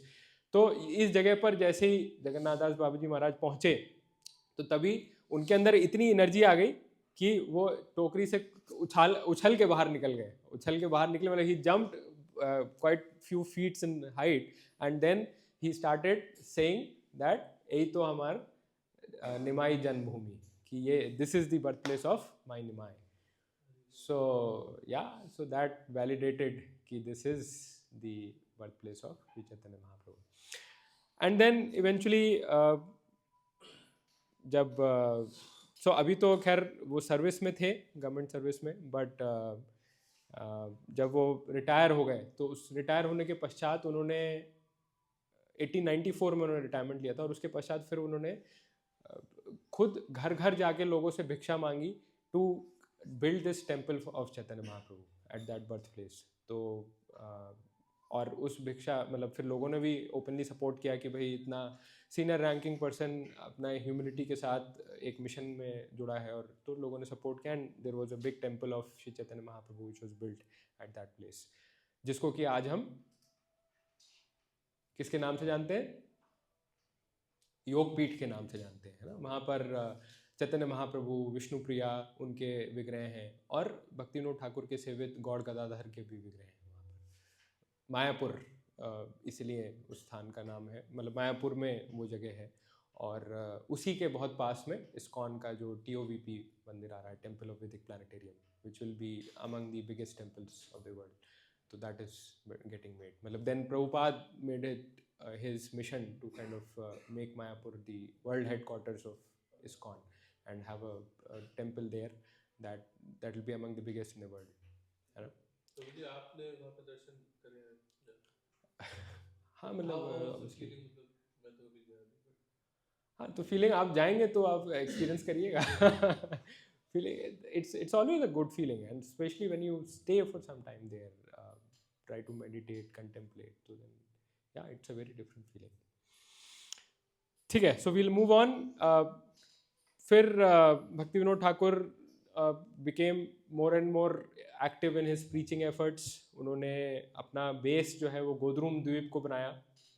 गोद्रुम द्वीप में उन्होंने नामहट का एक सिस्टम शुरू किया। नामहट मतलब used to be a system जिसमें कि प्रीचिंग बहुत इफेक्टिवली हो सके, and he established lot of नाम हट्स दैट वे। जैसे अपना भक्ति वृक्ष है, right, so it is model similar to that, और उसके माध्यम से प्रीचिंग के एफर्ट्स को प्रोपेल किया। इनफैक्ट बताया जाता है कि he establish almost like 500 nam hats across the Bengal and Orissa area. बहुत सारे उन्होंने पब्लिक लेक्चर्स दिए, बहुत सारी बुक्स पब्लिश करी, profusely he wrote during this period. तो या एंड मतलब Namhatta was very dear to his heart. He in fact in one of the songs he describes Namhatta. So Namhatta का अर्थ क्या है? नामहट, नाम का हट, हट यानी जो बंगाली जानते हैं market place, right. So it is a market place of holy name, right. So that is the meaning of Namhatta. इस पे एक सॉन्ग भी लिखा प्रभु जी, नादिया गोत्र में। हाँ, correct. So he considers that Nityananda Prabhu to be the trader of this Namhatta, this marketplace of the holy name, and he considers himself as the sweeper of this namhat. So that was his humility, right? And जो उनके preaching efforts थे, they can be compared to जैसे कि चैतन्य महाप्रभु ने नित्यानंद प्रभु और हरिदास ठाकुर को बोला था कि आप जाओ, सब एक एक घर में जाओ और preaching करो भगवान के नाम का, right? उन्होंने क्या बोला था? सुनो सुनो नित्यानंदा, सुनो हरिदास, हमारा आज्ञा करीला सर्वत्र प्रकाश, सर्वत्र हमारा आज्ञा करीला प्रकाश, प्रति घरे घरे गिया करो यही भिक्षा, बोलो कृष्ण भजो कृष्ण कहो कृष्ण दीक्षा। कहो कृष्ण शिक्षा, राइट। तो मतलब क्या मतलब हुआ कि सुनो नित्यानंद, सुनो हरिदास, सर्वत्र हमारा आज्ञा कोरिला प्रकाश, आप सब जगह जाओ और मेरी आज्ञा है कि ये प्रकाश फैलाओ। क्या कि प्रति घरे घरे गया, हर घर में जाओ और करो यही भिक्षा, कि ये भिक्षा मांगो हर घर में जाके कि बोलो कृष्ण, भजो कृष्ण, कहो कृष्ण शिक्षा, कि कृष्ण का नाम लो, कृष्ण को भजो, वर्शिप करो और उनकी शिक्षा यानी जो उनकी टीचिंग्स हैं उसको पढ़ो और पढ़ाओ औरों को। सो similar kind of effort Bhakti Vinod Thakur also did, and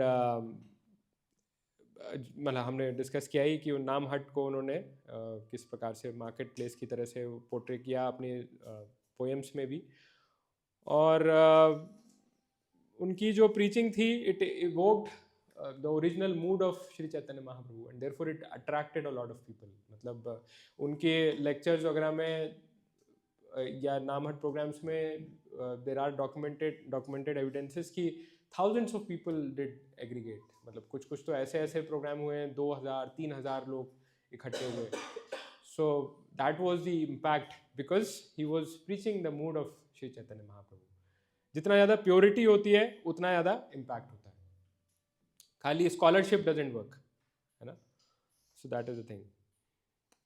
और yeah, and that similar mood was carried forward by subsequent acharyas in our parampara. Srila Bhakti Siddhanta Saraswati Thakur, when he addressed that, there also a lot of people did he come forward to hear to him.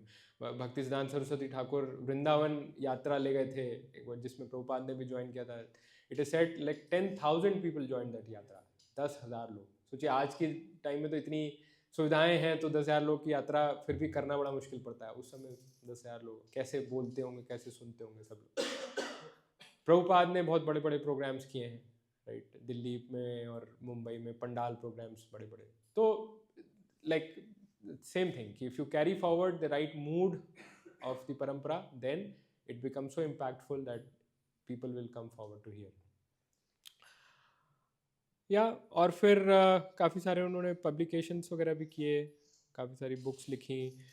In fact 1893 के around उन्होंने एक साल में करीबन 10 से ऊपर books लिखी, जिसमें कि कुछ there were like one of the best books that he has written so far.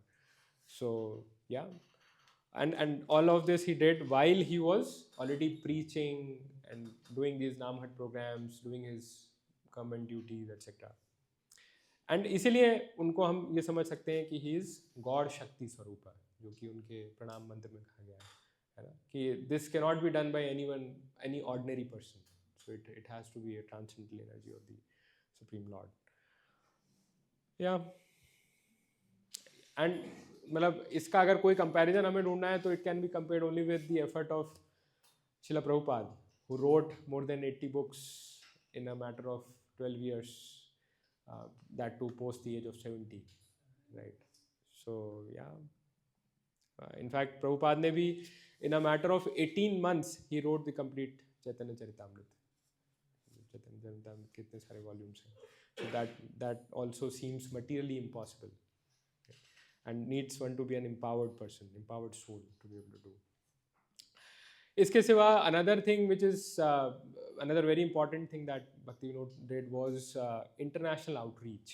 So he was the first acharya to start the international outreach of Krishna consciousness. उन्होंने बहुत सारी writings इसलिए इंग्लिश का उन्होंने स्पेसिफिकली यूज़ किया, बहुत सारे exchanges उन्होंने किए with British officers outside and with luminaries across multiple countries, trying to मतलब guide them on the teachings of Lord Chaitanya in Krishna consciousness. In fact, उन्होंने book distribution not just in India but even abroad किया. He started sending books to foreign universities. 1896 में उन्होंने first time एक मतलब books बाहर भेजना शुरू किया था. And the book that he sent outside was Shri Chaitanya Mahaprabhu, his life and precepts. So भगवान चैतन्य महाप्रभु की life पर he sent books to Canada, to Australia, New Zealand, Europe, बहुत सारे countries में उन्होंने भेजा. In fact, 1896 was the same year when Prabhupada was born. So that was a connect when Chaitanya Mahaprabhu, Bhakti Vinod Thakur started preaching internationally, sending books globally. So Srila Prabhupada was born in the same year. And when Srila Prabhupada was preaching, one of his students told him that there is a copy of this book, Chaitanya Mahaprabhu, His Life and Precepts, in the University of McGill in Canada. Right? And it was this same university from which His Holiness Gopal Krishna Goswami Maharaj passed down. So yeah, matlab, you never know what is the connect between different acharyas of the parampara, but yeah, they come together eventually. And then Bhaktivinoda Thakur made two predictions. So one prediction was that at one point of time, this knowledge of Krishna consciousness will be spread across the whole world, and people will adopt this knowledge. The people across Russia, across Europe, across different countries, America, etc., will take up this knowledge, and they will come down to Mayapur, and they will chant and dance in ecstasy along with the Bengali brethren, right, chanting the glories of Shri Chaitanya Mahaprabhu. और दूसरा उन्होंने prediction ये किया था कि they will be some devotee who will come and who will take this message of Shri Chaitanya Mahaprabhu across the world. तो उनकी ये दोनों प्रेडिक्शंस जो थी that they came true, right. हम आज देखते हैं जब मायापुर जाते हैं तो वहाँ इंडियन डिवोटीज से ज़्यादा फॉरेन डिवोटीज दिखते हैं हमको, and they are all dancing and chanting the names of the Lord in ecstasy, along with, of course, the localites, right, local devotees. And Bhaktivedanta Swami Srila Prabhupada took up this message of Chaitanya Mahaprabhu and took it to the Western countries. So that was the other prediction that got fulfilled. And in fact, Prabhupada was humble enough. He said, "Nahi, it's not me who is taking this message to the Western world. It is actually the instruction of my Guru Maharaj, Srila Bhaktisiddhanta Saraswati Thakur." So in a way, it is Bhaktisiddhanta Saraswati who is fulfilling this prediction of Bhakti Vinod Thakur. So yeah, but we can say that both of them, Bhaktisiddhanta Saraswati and Srila Prabhupada, both fulfilled this prediction. Then later years में Bhaktivinoda Thakur accepted Babaji Vesha in 1908, towards very last of his life, and he got completely absorbed in bhajan. He made Godrum Dweep में उन्होंने जो उनका accommodation था, he made that much of his bhajan kutir, and it is there that he used to have discussions even with other senior Vaishnavas, like 4 acharyas of our parampara, Srila Jagannath Das Babaji Maharaj, Bhaktivinoda Thakur, Srila Gaud Kishore Das Babaji Maharaj, and Bhaktisiddhanta Saraswati Thakur. All 4 of them have had discussions together at the same place. आप जब जाएंगे नवदीप तो do make sure to go to Godrum Dweep, to this place where Bhaktivinod's house. So yeah, it's a very purifying place. मतलब वहाँ बैठ के आप थोड़ी देर भजन करेंगे तो it's a different potency altogether. And then on 23rd June 1914, he wrapped up his pastimes and kind of went back to the Nitya Leela of the Lord. It is the same day that Gadadhar Pandit, also the incarnation of Srimati Radharani, also wrapped up his Leela 450 years ago. So yeah, that was the pastimes. And then the question about what was his spiritual identity or swarup of Bhaktivinoda Thakur. तो इसके विषय में भी जो अपने last के years में Bhaktivinoda Thakur की जो राइटिंग्स थी उनको भी अगर हम देखें, so they became more or more those of like a fully realized spiritual soul. मतलब वो मटीरियल चीज़ों से और ज़्यादा डिस्टेंस होती गई राइटिंग्स और ज़्यादा ज़्यादा डीप स्पिरिचुअलिटी की तरफ बेंट होती गई. जैसे कि उन्होंने 1899 में श्री नवदीप भाव तरंग एक बुक लिखी थी. इसमें he kind of talked about the Navdeep Dham from the perspective, not from the perspective, geographical perspective कि ये places हैं ये. He talked about Navdeep Dham from the perspective of कि it is a transcendental garden of the Supreme Lord. तो उसके perspective से उन्होंने बात करी. That showed कि he is talking more from the perspective of a realized soul. And he also talked about his Swaroop, and he mentioned that he is Kamal Manjari in his original pastimes of the Lord. So कमल मंजरी का क्या वो है, मतलब अगर इसको थोड़ा सा हम समझने का प्रयास करें, so Kamal Manjari is the eternal assistant of Anang Manjari. And who's Anang Manjari? Anang Manjari is the younger sister of Shrimati Radha Rani. तो भगवान की लीला में होता क्या है कि राधा कृष्ण उनकी असिस्टेंट्स जो हैं वो सखीज हैं, राइट. जैसे मायापुर में अष्ट सखियों का मंदिर है. So sakhis are assisting Radha and Krishna in their pastimes. So sakhis also have an exposure to Krishna, but not an exposure in the mood of bhoga, but in the mood of service. Now assisting these sakhis are manjaris. Manjaris don't have exposure to Krishna. They just are serving Radha Rani in her pastimes with Krishna, and they draw pleasure from the pleasure that Radha Rani draws in her pastimes with Krishna. So that's the sole source of pleasure. And when Radha Rani sees the pleasure in these Manjaris, she becomes even more pleased about that. ये सारे details जो हैं, मतलब they were unknown to the world till some time back. It's only Chaitanya Mahaprabhu who kind of revealed all these details to the world कि क्या सखीज का और मंजरीज का कैसे वो होता है. तो अब जो बलराम जी थे, बलराम जी की दो पत्नियां थीं, राइट. कोई बता सकता है क्या नाम थे उनके?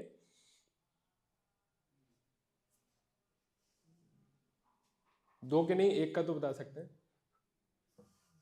वारुणी Devi and Revati Devi. Those were the wives of Lord Balram. They,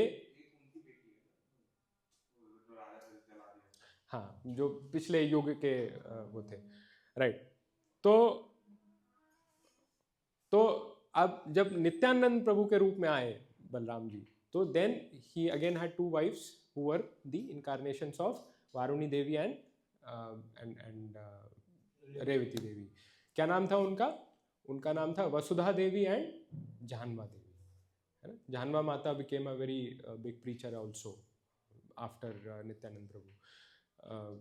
Radha Kund जो लोग गए होंगे उन्होंने देखा होगा, जानवा माता की बैठक है वहाँ राधा कुंड के साइड में, जहाँ पर रघुनाथ दास गोस्वामी की बैठक के पास में. तो now these Vasudha Devi and Janva Devi are incarnations of Ananga Manjari, right? So now Manjaris जो हैं, they kind of work under the anugatya of Lalita Sakhi. So Lalita Sakhi is the prominent Sakhi, most prominent Sakhi. She is most is senior in age also, and she is the most prominent Sakhi of Radha and Krishna. तो ललिता सखी के अनुगत्य में मंजरियाँ काम करती हैं. मंजरियों की leader जो है वो रूपा मंजरी है. रूपा मंजरी इज रूपा गोस्वामी, है ना. एंड रूपा मंजरी के अनुगत्य में बाकी मंजरियाँ काम करती हैं, इंक्लूडिंग अनंग मंजरी. अनंग मंजरी की इटर्नल असिस्टेंट है कमल मंजरी, विच इज भक्ति विनोद ठाकुर. ज़्यादा कॉम्प्लिकेट हो गया, सॉरी. तो ठीक है, हाँ ठीक है, सॉरी. तो that's what we wanted to discuss. अच्छा, अब इससे हमें थोड़े से और भी इसके इंडिकेशन ऐसे भी मिल सकते हैं कि नित्यानंद प्रभु ने अपनी प्रीचिंग जो है वो गोद्रुम द्वीप से स्टार्ट करी थी, और इसीलिए भक्ति विनोद ठाकुर को भी हैड. सो इन अ वे, मतलब ये सारे जो हमने अभी डिस्कस किया उसका मर्म ये था कि इन अ वे भक्ति Vinod Thakur was the eternal assistant of the eternal consort of Nityanand Prabhu. Eternal consort of Nityanand Prabhu is जानवा माता एंड वसुधा देवी, है ना.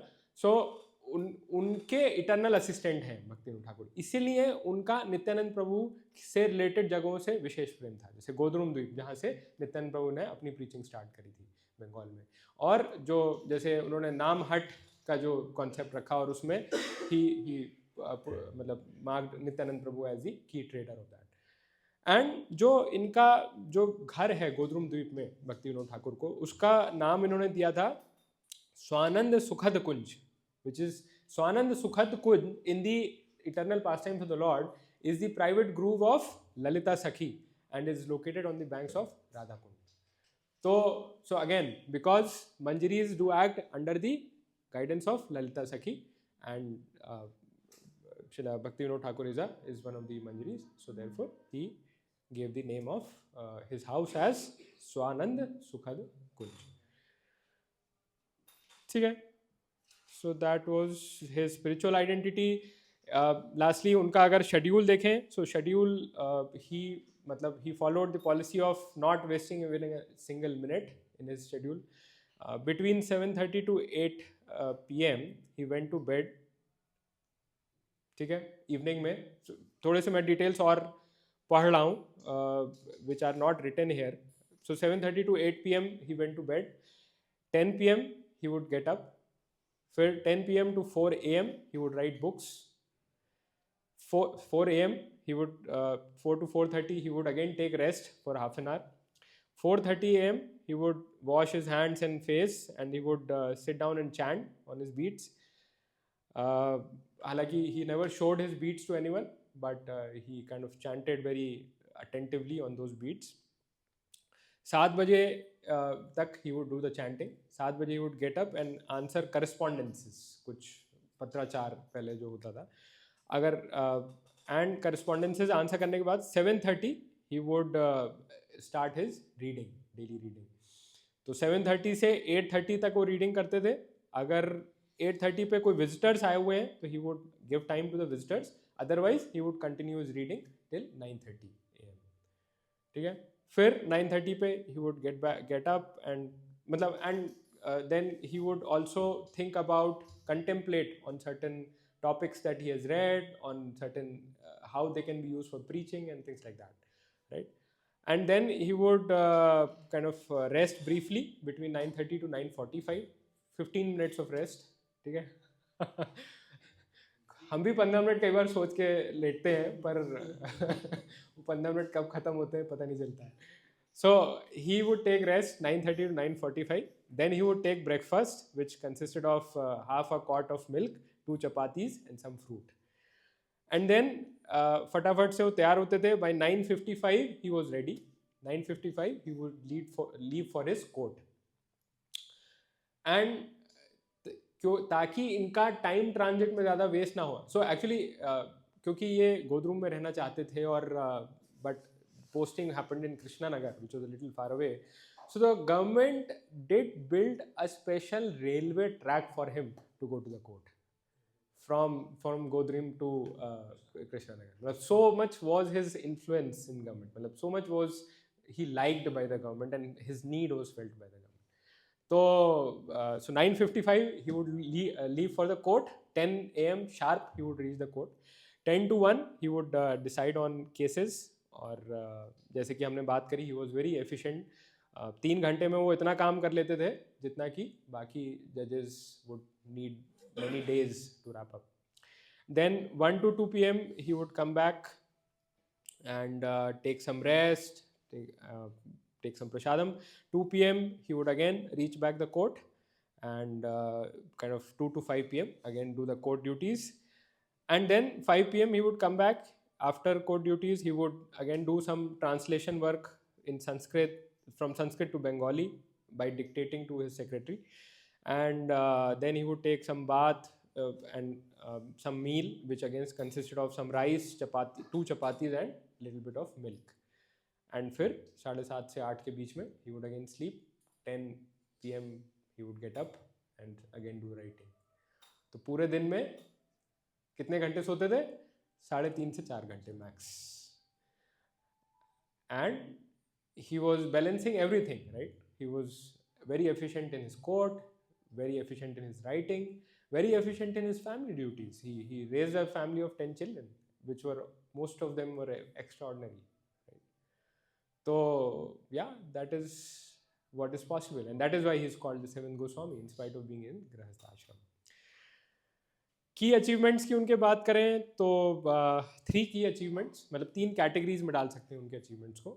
एक तो books and writing, more than 100 books, so many songs, Vaishnava bhajans, etc. and discovery of Chaitanya Mahaprabhu's place of appearance and innovative methods for preaching. जैसे कि उन्होंने नाम हट का सिस्टम डेवलप किया. He took this Krishna consciousness to the Western world. International preaching, in a way, he started for the first time. So, in a way, we can say he was the founder of the modern Krishna consciousness movement. He re-established the principles of Chaitanya Mahaprabhu, which seemed to have got lost in the process. So that was about Srila Bhaktivinoda Thakur. Once again, sorry for extending the time, and thank you for cooperating, for staying up. Any questions we can take? Questions or corrections that you would like to do in this?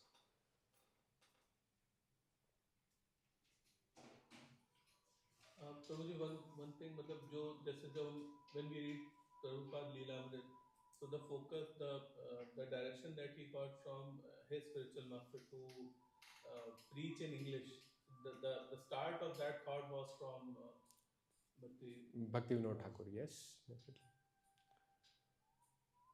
In fact, Bhaktivinoda Thakur was in a way the Siksha Guru of Bhaktisiddhanta Saraswati Thakur also. मतलब दो भक्ति सिद्धांत को उन्होंने बोला कि आप दीक्षा गौड़ किशोर दास बाबा जी महाराज से लो, पर शिक्षा गुरु भक्तिविनोद ठाकुर ही थे, उन्हीं से उन्होंने शिक्षा प्राप्त करी.